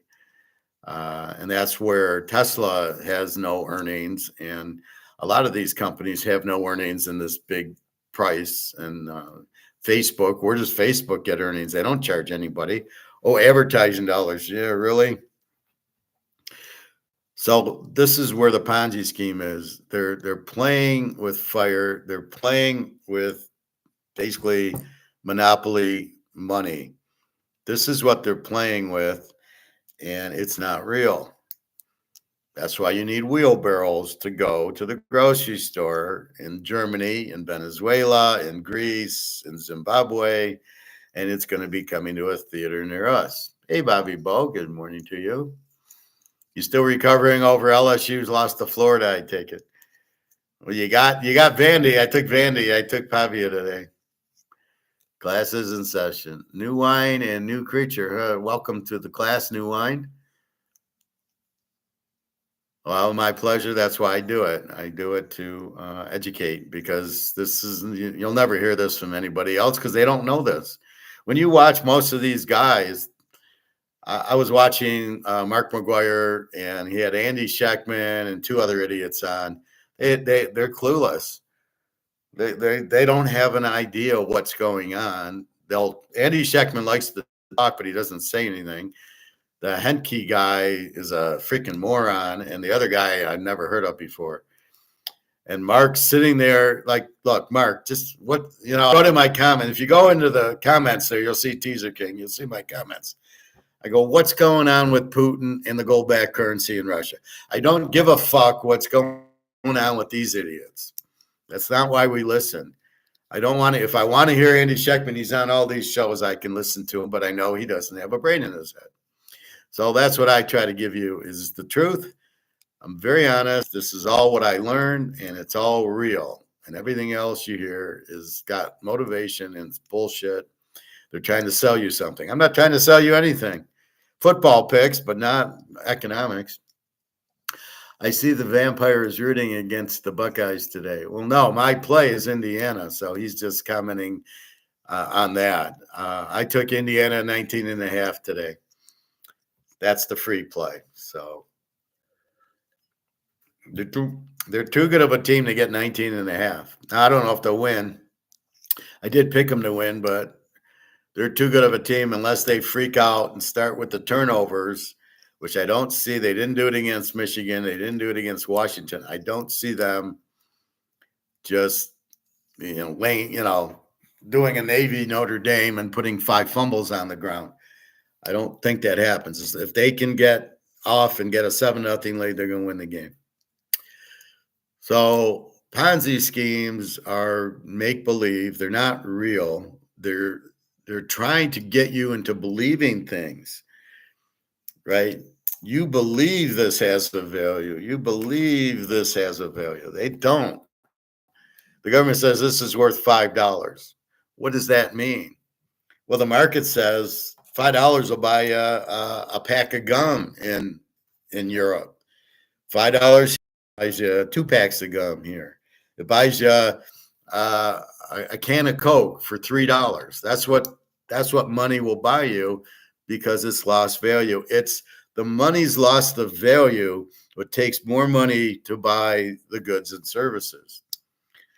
And that's the Ponzi scheme, is that the money has value when it doesn't, and it's going to keep its value, and it doesn't. And Trump coming in is not going to do anything.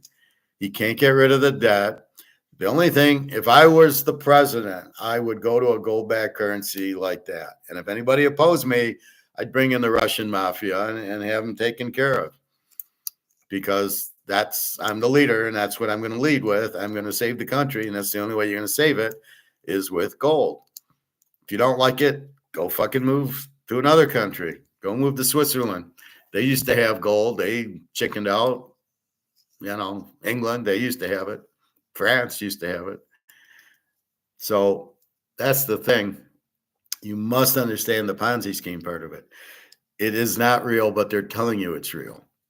That's the Ponzi scheme. Oh, the dollar, look at the dollar's worth this. It's it's 106 to the other crap currencies. Big fucking deal. The other Ponzi scheme is gold's only worth 27.25, I believe, this morning. So how long did it take from gold to go from 25.30 back to 27.15? What? A week? But I told you Tuesday it was 26 something. I said, by the end of the week, it'll be 27. Sure as shit. I woke up yesterday all happy it was 27.10. It ended at 27.25. We will see 28, especially with the U.S. not involved Thanksgiving and Friday. And who knows about Wednesday. It's China is licking their chops, going to buy, and the price is going to go 28, 29, 3,000. Bobby, this girl I know is now scared to buy metals after what those coin store owners told me the other day. They offered to buy some coins off of me under spot. Well, okay, let me talk to her. Who's this girl? Do you realize, and I know your daughters have a hard time with this, that this is worthless? If you hold this, it's worthless. So you have no option. You either stay in dollars and watch it go to zero, like Rome, like France, like Spain, like England, like Zimbabwe, like Germany, like Venezuela, Greece. We can go on and on, Brazil, Argentina. Or you can get out and go into gold and silver and watch the price go up. Don't worry about the spot. The spot's going to go $20,000 an ounce for gold. Are you really worried that you're only going to get 19,900? Who the fuck cares? And you don't have to sell it. There's other sell it to my coin store. He'll sell you a spot. You go on eBay and you can sell it, and you get more than spot. So you don't have to sell it to the one dealer that you went to in Louisiana. You can sell it. You can come to Michigan and sell it. You can go to Switzerland and sell it very easily. And it's very easy. Like I said, I put my coin in my wallet, put it on the tray. I had an ounce for Jenna. I had an ounce and a quarter. So I had 2 coins in my wallet. Nobody said shit. They didn't even know I had it. They just saw my wallet. They saw my keys. They see my belt and my shoes. And they're looking for knives and guns. They're looking for weapons. They're not looking for coins. You would never have security. If you start looking for coins there, forget about it. And when you get off the plane and you're in Europe, there's no customs. It's, do you have anything to declare? And you just keep walking. And that's customs in Europe. So I don't know what anybody's worried about. And I can easily carry 5 ounces of gold. And at that point, it'll be 20,000 each. And at that point, it won't be valued in dollars. It'll be gold will be king. So keep that in mind. It's coming where the dollar won't have a value, and gold then therefore will be priced in gold. Bitcoin will be priced in zero, as where most things will then go to zero. And this is what people don't understand. If you just have a gold-backed currency, it's a medium of exchange economic situation where you get paid in dollars and then you take the dollars to buy goods. Well, if the dollars are worthless, you switch to a gold-backed dollar and you keep the same scenario going. You don't change the scenario. Now I get paid in something called a gold-backed currency, a gold-backed dollar. So now this is worth $1 in gold, and then you take it and go to the grocery store and the restaurants and use it to buy things. The system doesn't change. It's the dollar that changed, the medium of exchange change. So all you do is come out with gold-backed currency because that's the only thing that'll work. CBDCs will not work. Bitcoin is a Ponzi scheme. It's not real. Show me a Bitcoin that's real, not one of these fake ones with the B on it. Now, if you have made 21 million of those, okay. You don't even know who the fucking designer is. Mr. Fuji, some guy. He's a wrestler. He made Bitcoin. I mean, come on. It's like the Madoff. if you watch Madoff on Netflix, the guy says, if I'm hitting like the percentages this guy, I'd have my face on every billboard between New York and Boston showing, look what I'm doing. And yet Madoff didn't have, because it was a Ponzi scheme. And yet same thing with Bitcoin. The guy should have his face on everything. They created Bitcoin. You don't even know who he is because he doesn't exist. It's a bullshit thing. Bitcoin is a fraud. It's a scam. But hey, it's worth $98,000. So's a Mantle card. So's, I show you there's a 65 Mantle cards worth $75,000. Would you rather have a Mantle card? Would you have the Rolex watch that I show you on eBay worth $200,000? Or would you rather have something that's not real and pay? Who's buying a Bitcoin for $100,000 now? Come on, my Bitcoin guys, you all bought it at $1, I'm sure, and now it's 100. Are you buying it now at 100 grand? And your thought is, well, I'll wait till it goes to 200 grand and sell it, and make 50% or make 100% on it, or I can buy gold. I can buy 40 ounces of gold for the 100,000, which is going to go up 10 times. And when the dollar goes out, Bitcoin goes to zero, gold goes through the roof. I mean, it's very easy to spot the Ponzi schemes, and they do it very well.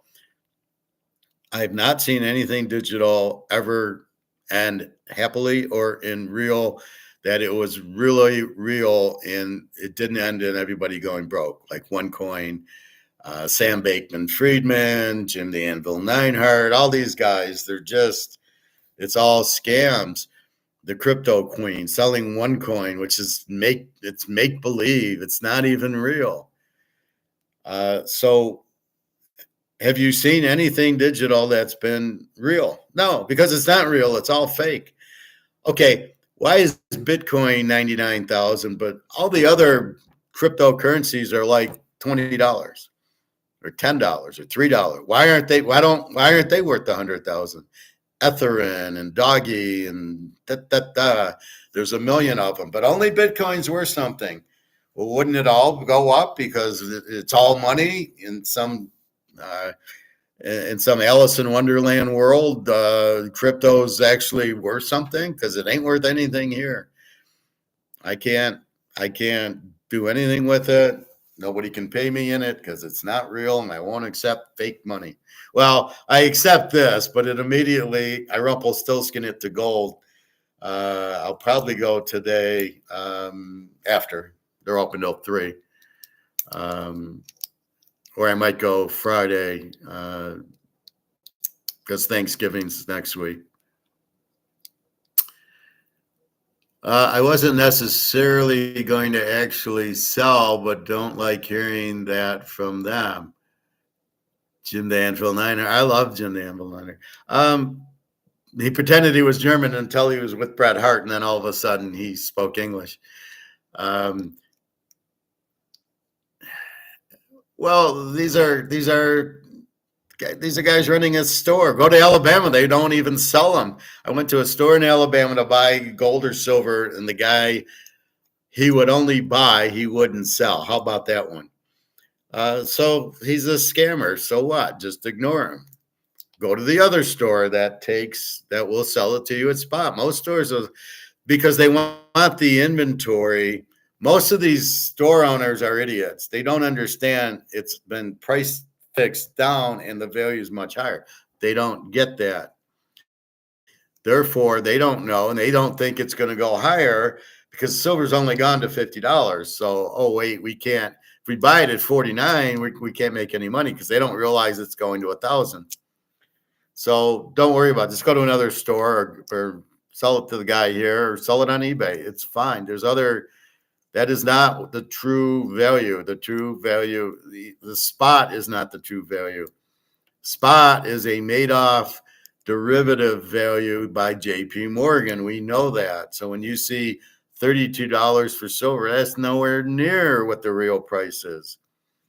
Just wait for Putin and Xi, the Chinese and BRICS, to break it up. As I told you, Putin's coming out with a diamond and precious metal exchange to price everything in physical, not this price fixed world we live in, because He's got 20,000 tons of gold. He does not want it priced at 2,700. He wants it priced at 27,000. And it will blow up the U.S. since we don't have any.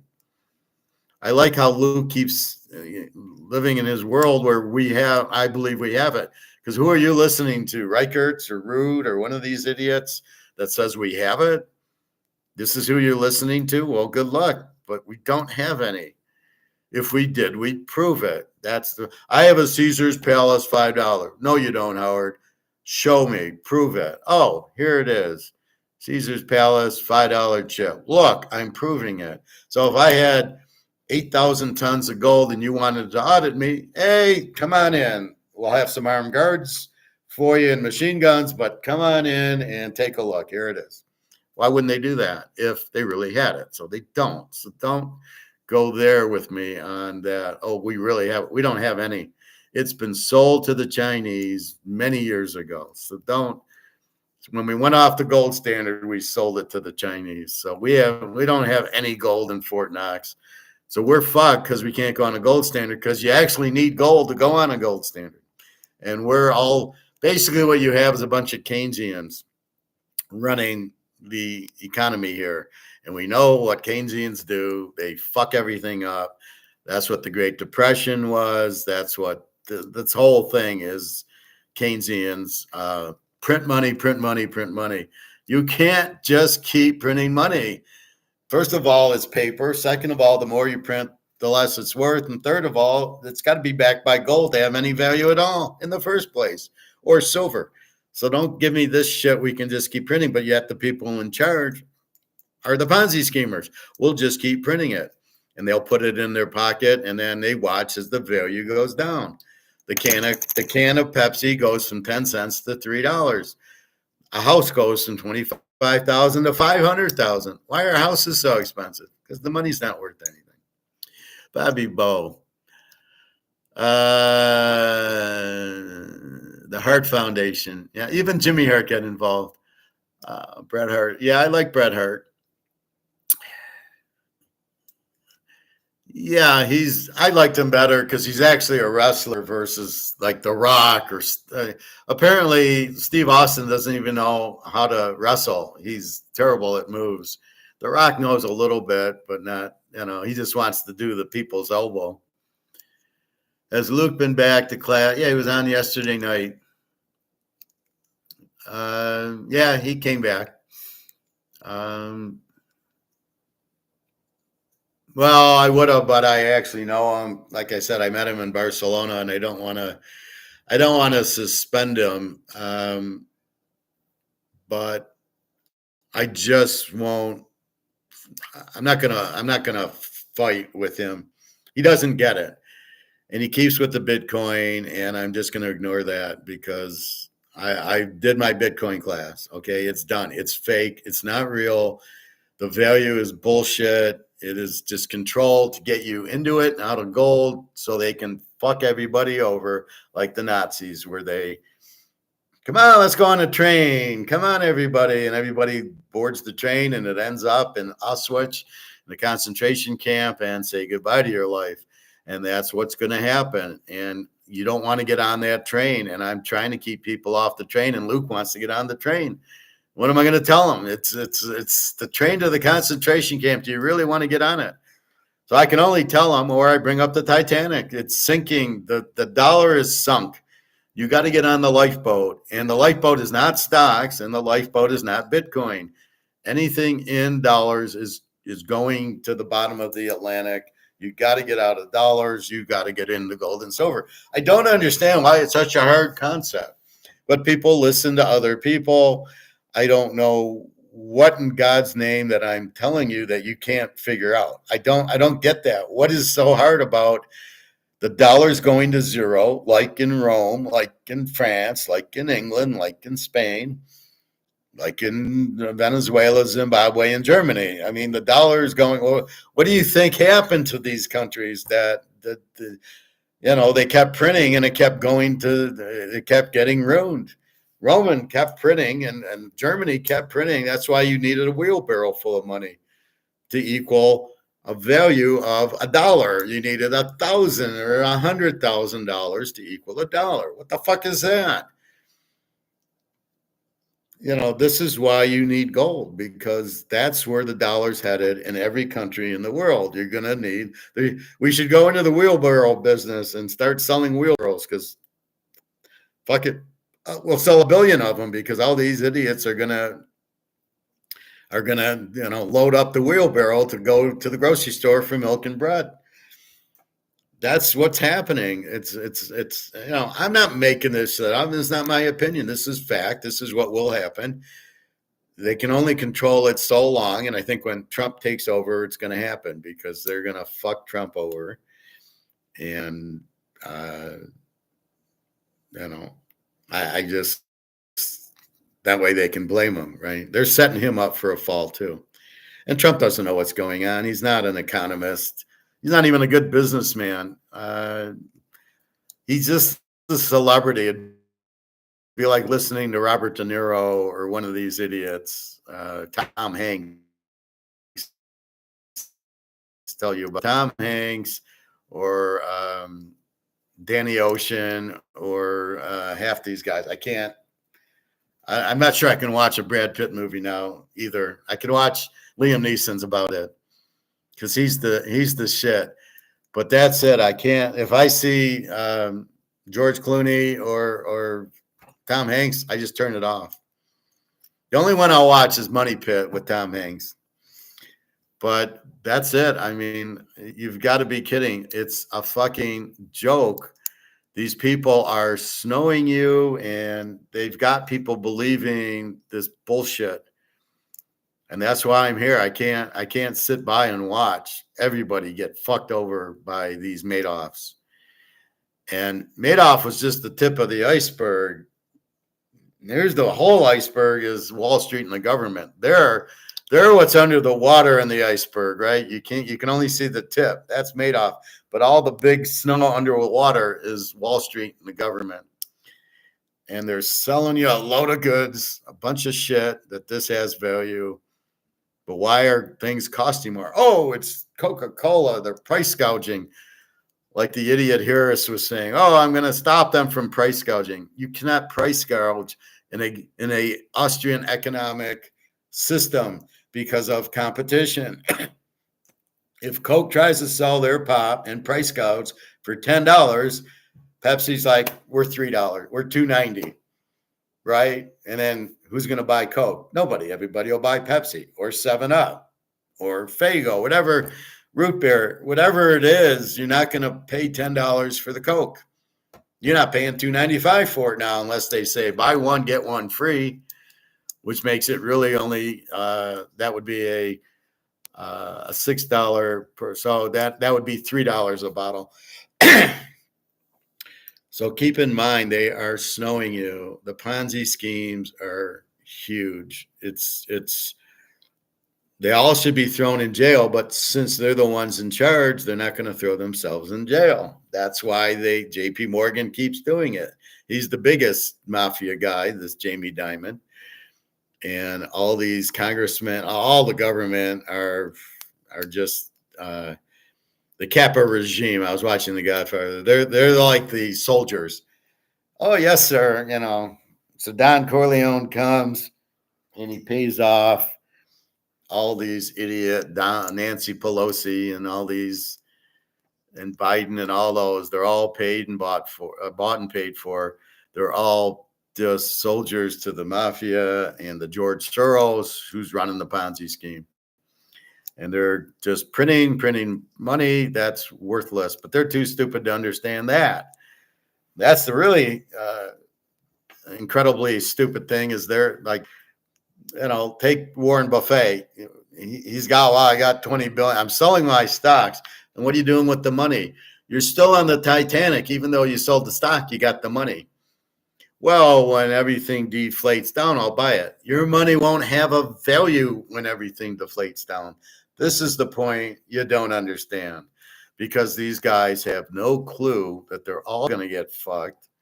Rich or poor, it doesn't matter. Gates and Zuckerberg and all these idiots will be broke because they don't understand that the money itself is the trigger is worthless. This has no value unless it's backed by gold. And the value of it is the gold, not the dollar. This is a piece of fucking paper with a number on it. It is not a value. It's like valuing Kleenex. So it has no value. That's the Ponzi scheme. And 99% of the people in this country and in Europe are all getting fucked. You know who's not? The people in BRICS. Because what are they doing? They're buying gold and they're coming out with gold-backed currency, and they're not going to get fucked. Russia, China are much smarter than we are, right? So everybody hates Putin. I don't mind Putin. At least he's aggressive. He's the leader of Russia. You know that. You don't fuck with the guy like you fuck with Biden. And he comes out with a gold-backed currency. How about that? He buys gold. We sell it. We keep the price down so everybody can buy it ridiculously cheap, including us. So we're smart enough to play central bank here, and we're the central bankers. We're our own banks. We buy a safe. We throw our gold and silver in it. Oh, the dollar's gone down? Who gives a fuck? Oh, the stock market crashed? Who gives a fuck? We're fine. Gold took a temporary crash, goes down to 25.30. About 10 days later, it's now 27. It's back over 27.25. In another couple weeks, it'll be 3,000 on its way up. Because it's limited and the demand's huge. The central banks aren't done buying. It's only JP Morgan keeping the derivative paper price down. Mark McGuire doesn't get it. He calls it a fiat price. No, the paper is the derivative keeping the price down, not the fiat. The fiat is not, it's not paper because it's fiat. It's paper because it's derivative and options, which are paper. That's why it's a paper price, not because it's fiat money. If you didn't have derivatives, it would be a lot more in fiat money. It would be a physical price. That's what we're looking for. It's a physical price of gold and silver. That's the key to it. Give me a physical price, not this JP Morgan bullshit paper price. Now, JP Morgan's making money on derivatives. However, he's making less because everybody's saying, give me the gold, and he has to, but not in silver. That's why you don't see silver moving.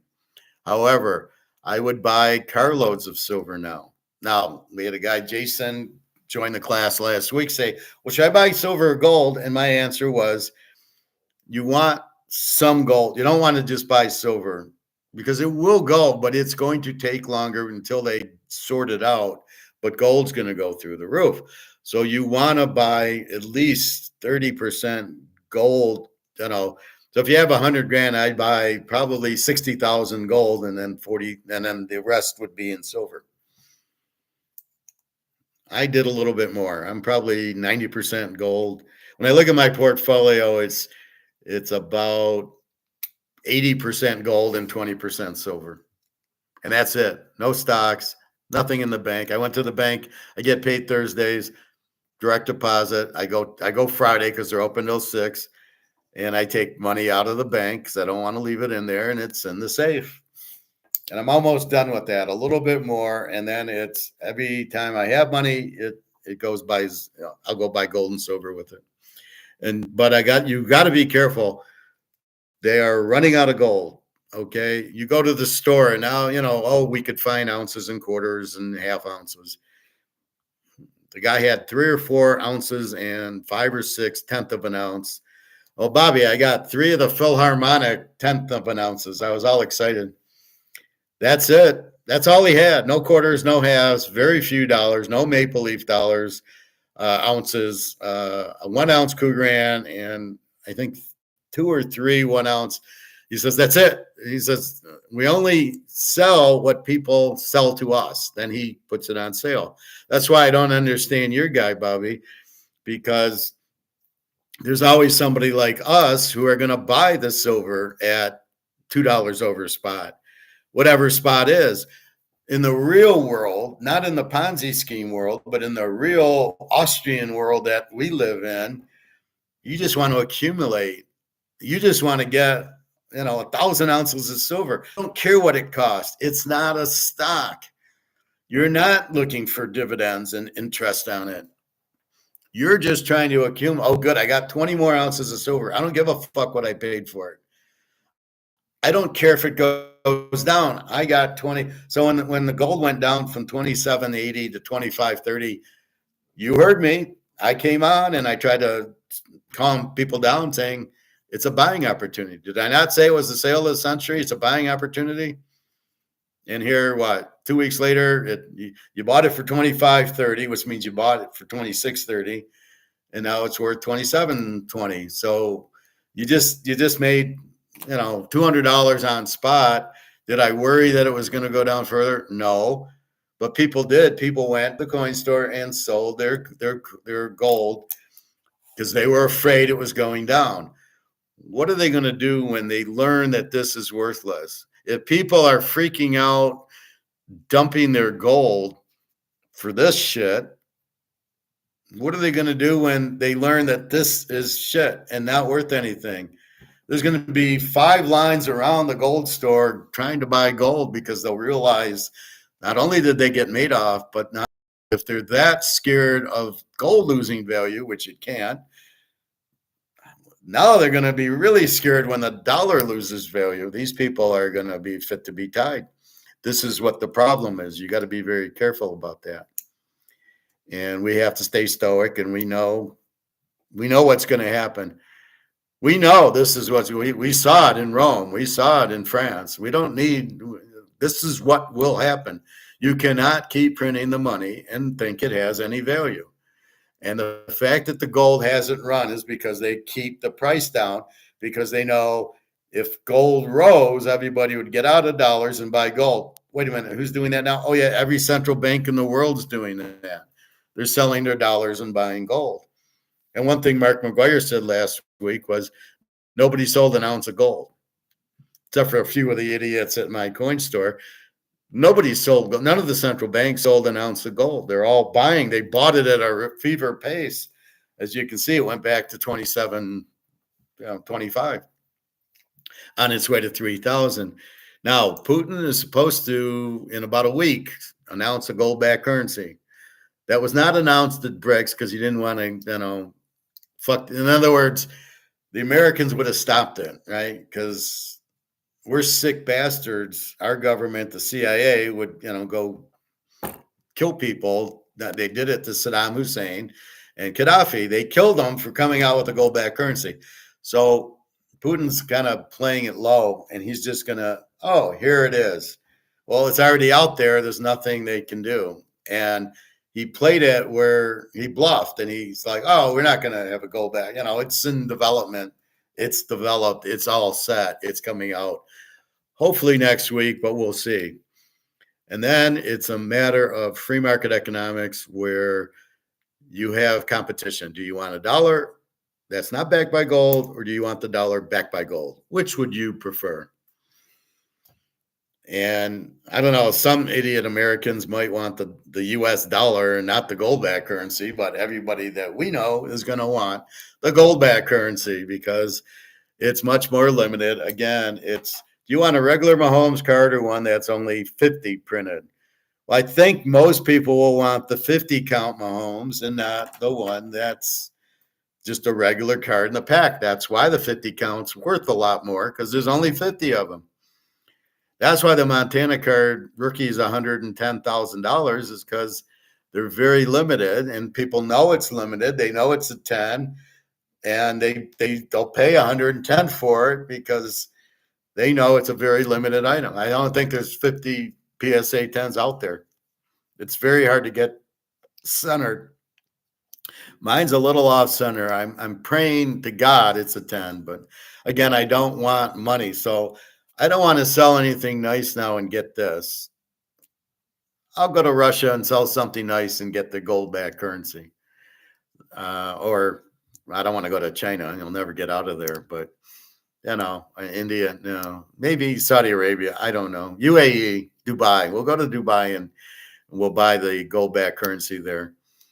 But that's really the point of it, is you must understand um, they're selling you a bunch of shit and you don't really know. Unless you meet somebody like me who can explain it to you, you have no idea that everybody's about to get fucked. And this Bitcoin thing, it's the Pied Piper leading them to the concentration camps. So this is Adolf Hitler at his finest. Yeah, we're going to Bitcoin, let it run. Why are they letting Bitcoin? So there's two questions on Bitcoin. Why are they letting it run, but they won't let gold run? And why do the central banks buy gold, but they're not buying Bitcoin? Just logical questions, right? Well, A, they're letting it run because they want to fuck everybody over by putting them into Bitcoin and keeping them out of gold. So who's going to buy gold when Bitcoin's running? Because the mentality of people now is, oh, I want to make money. I don't want to do anything and make money. So I just want to sit in my living room playing video games, and I'm going to make money watching Bitcoin go up. That's all I hear from young kids. Well, no, I'll buy Bitcoin and I'll get rich. Do you know what it is? No. Do you know how the value goes up? No. Can you actually hold it? No. What the fuck are you doing? You don't even know what you're doing, but it's going up. So everybody's getting trapped into Bitcoin and they're all going to lose their ass. And then here's gold. Oh, nobody's in gold. It's not moving. And that's what they want. They don't want you in gold. They can't control you in gold. You're your own bank in gold, right? Oh yeah, I can't go to the grocery store with it. Well, guess what? You're not going to be able to go to the grocery store with this either. Or if you're in Europe with this, because these are worthless. Good luck doing that. As you notice, all the prices keep going up, which is not the truth. It's the dollar losing the value. So you go to the grocery store, you can't afford it. You can't afford heat. You can't afford this and that in all these countries because the dollar's worthless. The 10 cents for the Pepsi in 1971 is now $3. Well, the steak that cost you $2 is now 15.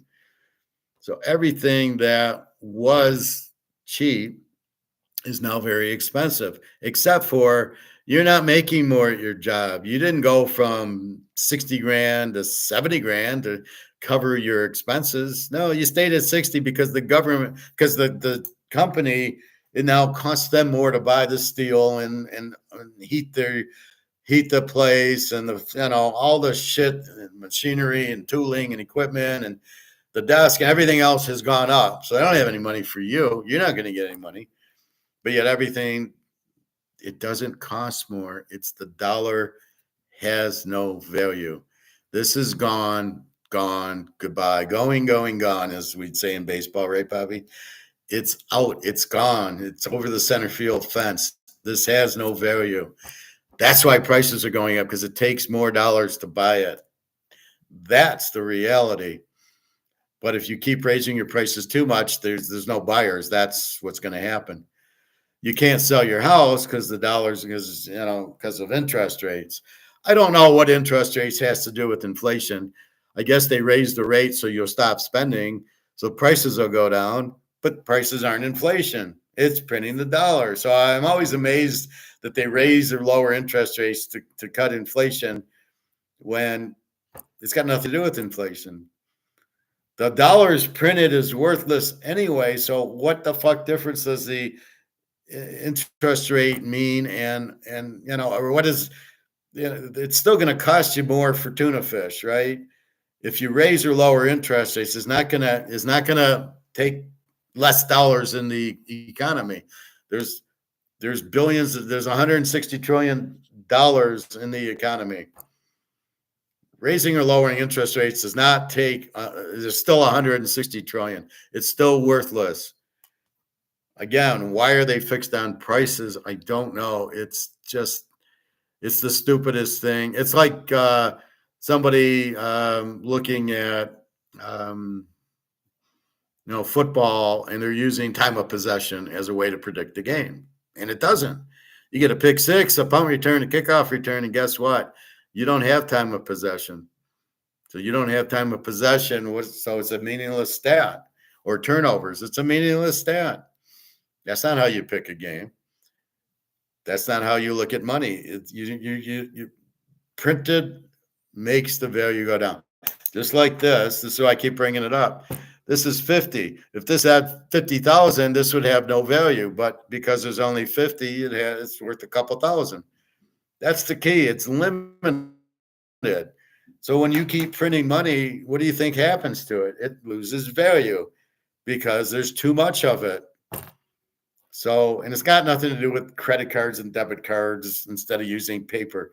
It's all the same. It's all dollars. The fact you're using electric ways to pay a debit or a credit card is fucking meaningless. So this is what's happening.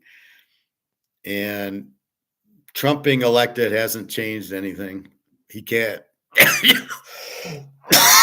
He doesn't know what he's doing anyway. So, we'll go on the gold. Now, if we go on the gold standard, gold price goes through the roof. And at least if you sell something, you get gold back currency. But I don't see us doing that because we don't have any gold to do it with.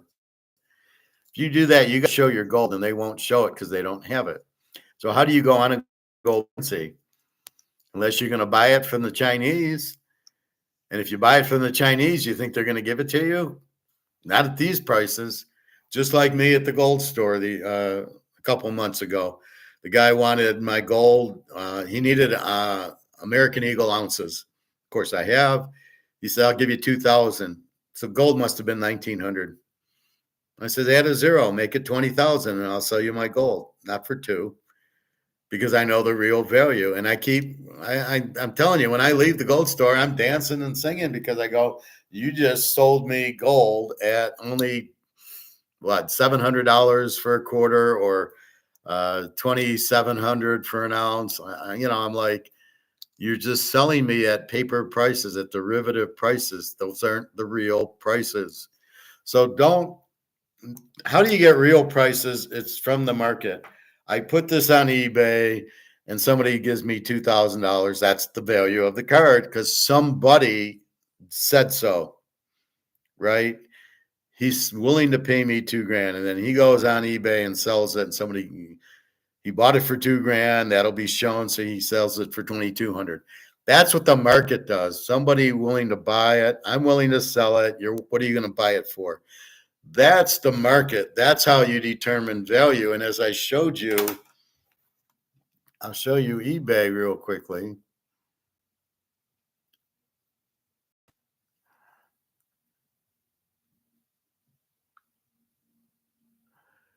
So let's go to eBay because there's different markets. There's not one price.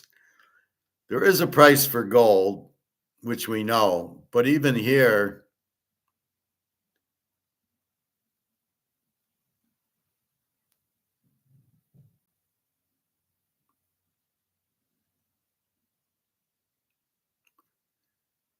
so here's a 1 ounce Philharmonic, our favorite, 28.41. Oh, wait, here it's 29.17 for the same coin. Here it's 29.17. What's the price of it? Well, we know the spot price of gold, but we know that's not real. We know these prices aren't real because they're using spot.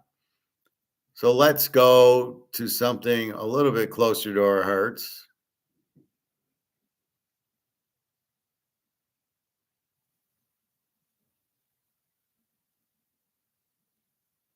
So here we have a Jerry Rice PSA 10 rookie, 82,000.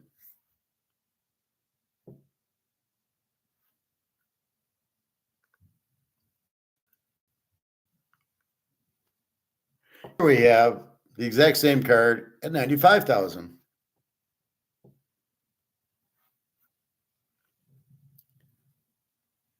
Here we have it at 145,000. So what's the value of this card? We got three crazy values.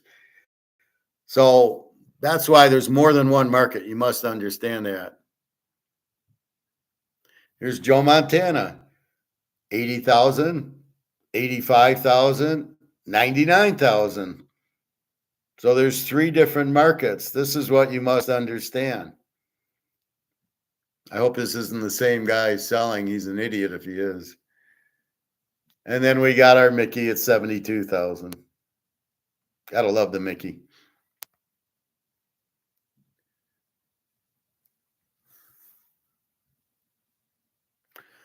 So it shows you there's more market, but that's the real price that somebody's willing to offer. Here's another Mickey at 60,000, a 65. That other one was a 68.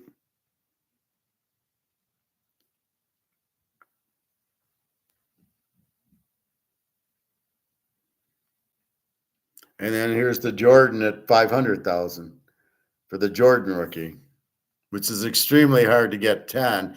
This is extremely hard to get centered.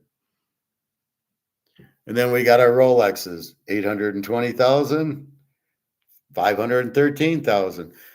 Those are free market prices, what somebody's going to sell and somebody's going to buy. That is not what you have in gold on the let's see if I got covers back. That's you don't have gold like that. It's not free market. It's JP Morgan doing derivatives to keep the price down. It's not a real price because the market isn't setting the price of gold and silver. So when we all go, I'm going to buy silver because it's going to go up. Yes, you are correct.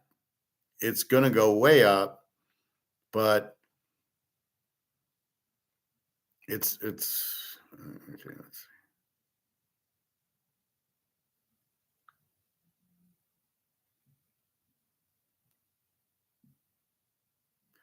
Boy, this is frustrating. I'm on covers. I can't go to the spreads. Anyway, that's why gold and silver aren't priced right. Because it's not what the buyer, what we have in economics is free market, which is Austrian, which means I'm going to sell it to a buyer, two individuals are going to settle on the price. It's called free trade and fair trade. You get the card, I get the money. So I'm willing to sell you this because I prefer the money over the card. Or sometimes I'm going to buy, and then it's what I feel the value is fair. So I'll go, like on the Montana card. Yeah, I'd go 100,000, but I wouldn't go 150,000. But I'd go 100,000, or on the Rice card because I see it for 80 and 90, and I see it for 140. So we're right in the middle. But that's between the buyer and the seller to get the fair market value. That's not what's going on in gold and silver. JP Morgan's doing derivatives, keeping the price low, not where it really should be, and not what the market. eBay is not showing you that. It's taking the spot price and adding a little bit, and that's what you see when they go to sell the Philharmonics. That is not the free market price. That is simply taking the derivative, going, we'll add $100 and we'll sell it. And that's what the coin stores do, like a bunch of idiots. They're selling. I go, why are you selling it so cheap? She says, well, I got to pay for rent. I'm like, well, I'd find something else to sell. I don't think I'd be selling my gold at this cheap. And they don't get it. They're just salesmen. That's why you can't listen to these store guys. Hey, Titus. Well, thank you, Titus. Yeah, I'm trying to get it. Did you like my UTSA play? You're questioning my plays. You getting Chinese and going to coin store? I don't know. I might get Chinese, but I think I'll go to the coin store next Friday. Probably next week. I went last week and the week before, and it's Thanksgiving, so I'll probably go next. Well, I get paid. Well, I don't know if I'll get paid Thanksgiving. Otherwise, I get paid Friday. So I'll probably go Friday to the coin store when I'm off. I think I'm getting my oil changed in my Toyota. I love the deal I have with the finance manager. I give them football picks for free oil changes. It seems to work for me. So good luck to everybody. Titus, thank you. And yeah, Titus has been red hot. So just like G made a comment, Titus, that she said, I just want to know what G's betting today, so I can bet what Titus is betting. are they still like coming up to you for the picks? I imagine they do. And pros, will be real hot again. I mean, that's pretty good with the pros. Yeah, there you go. And I have two more like it today. The UTSA play. So now you get the rhyme and the reason, Titus. We took it because they're explosive and they're playing a shit team with no defense. Temple. Temple was not going to keep up with that. Now maybe Texas State would have kept up with them or Marshall, but not them. Or if there was a real strong defense, like you see Alabama and Ohio State play these teams and they don't, UTSA would not have scored 50 points on Alabama. They would have scored 3. So we stay away from them. That's why we play the defense. When you see the shit defense is when they're going to score then.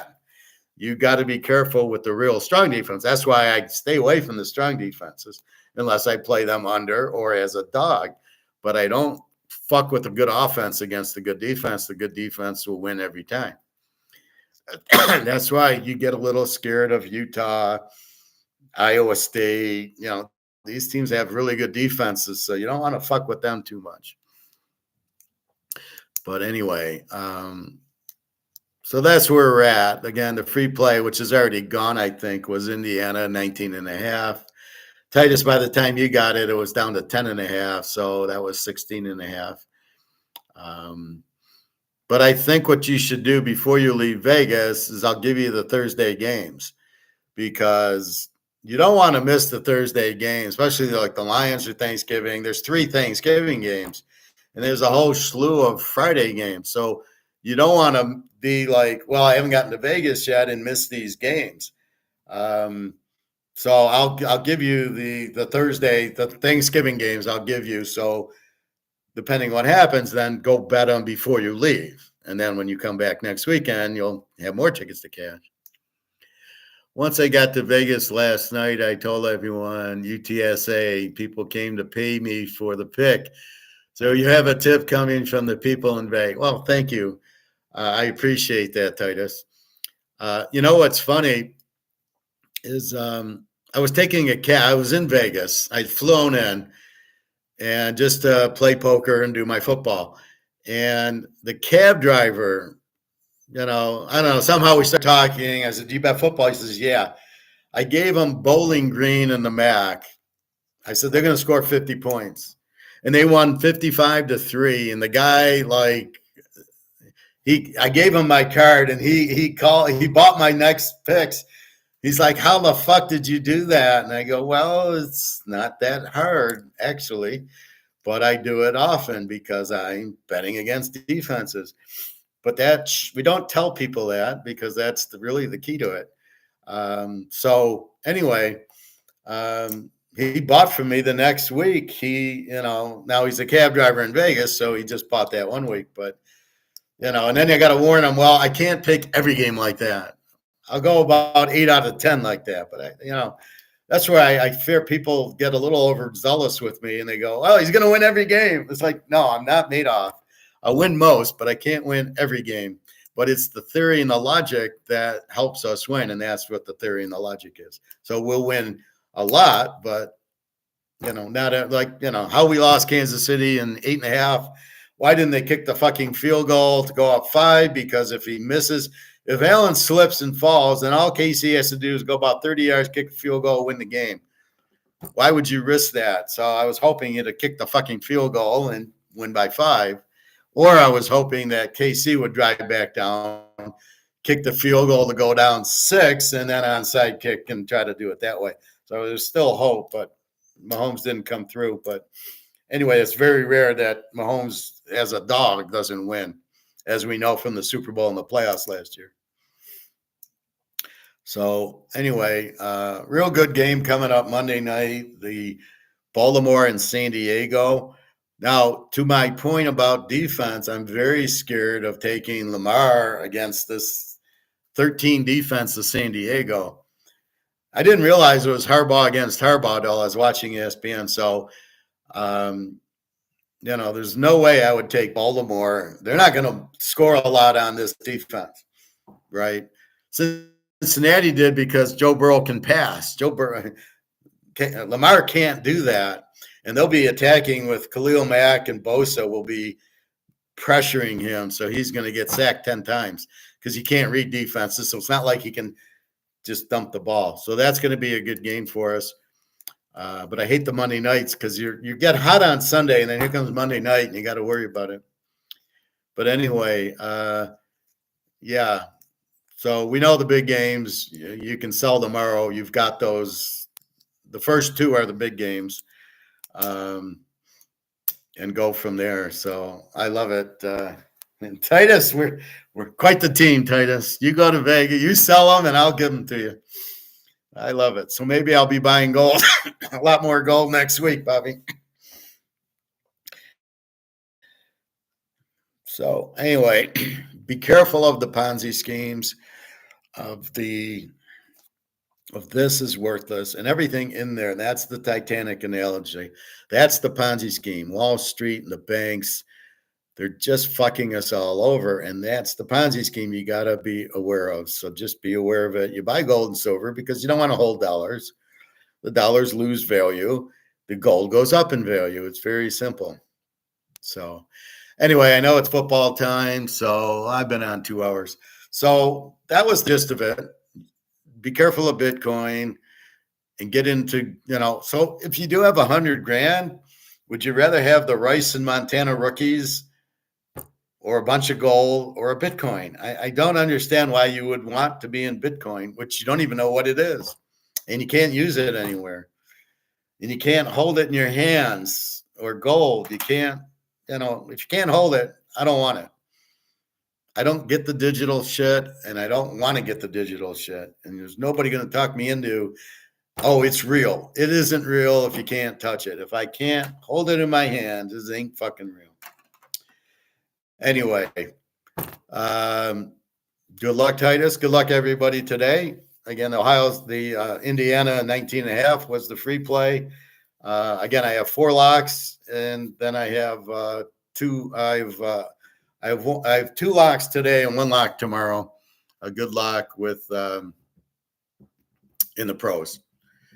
So anyway, good luck to you, Titus. Knock him down. Go get him.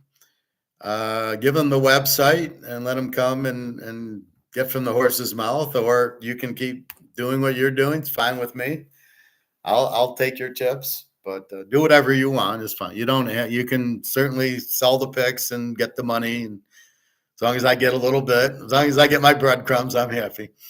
So that's what you should all do, is go sell the picks and make some money on it. I know a few people that do that. And it's fine. As long as I get paid, you can do whatever you want with it. So anyway, that's about it. Any other questions or comments, let me know. You can email me. Go to teaserking.com. You want to buy the picks like Stephanie did today, like G did today. Go right ahead, and off you go. So that's what's going on. So I am going to eat because I'm hungry. And let's see if Indiana can beat Ohio State. I got 28-27 is my score. Somewhere in there, it's going to be lower scoring, I think. And as long as Indiana doesn't get too scared, they did beat Washington and Michigan, so I think they'll be okay. Look for them to play a good game, and they can beat Ohio State. It's been done. Michigan's done it a while. So you need a good defense and a good running, which Indiana has. All right, everybody. I'll see you tomorrow at 11-ish. We'll talk pros. We'll review the plays from today, and then a quick turnaround for Thanksgiving on Thursday. So have a good day. Good luck today, and take care, everybody. All right. www.teaserking.com if you want to buy today or tomorrow.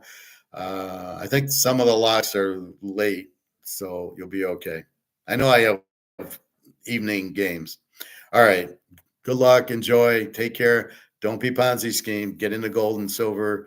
Don't worry about the prices. It's going to move. That's it. That's a guarantee.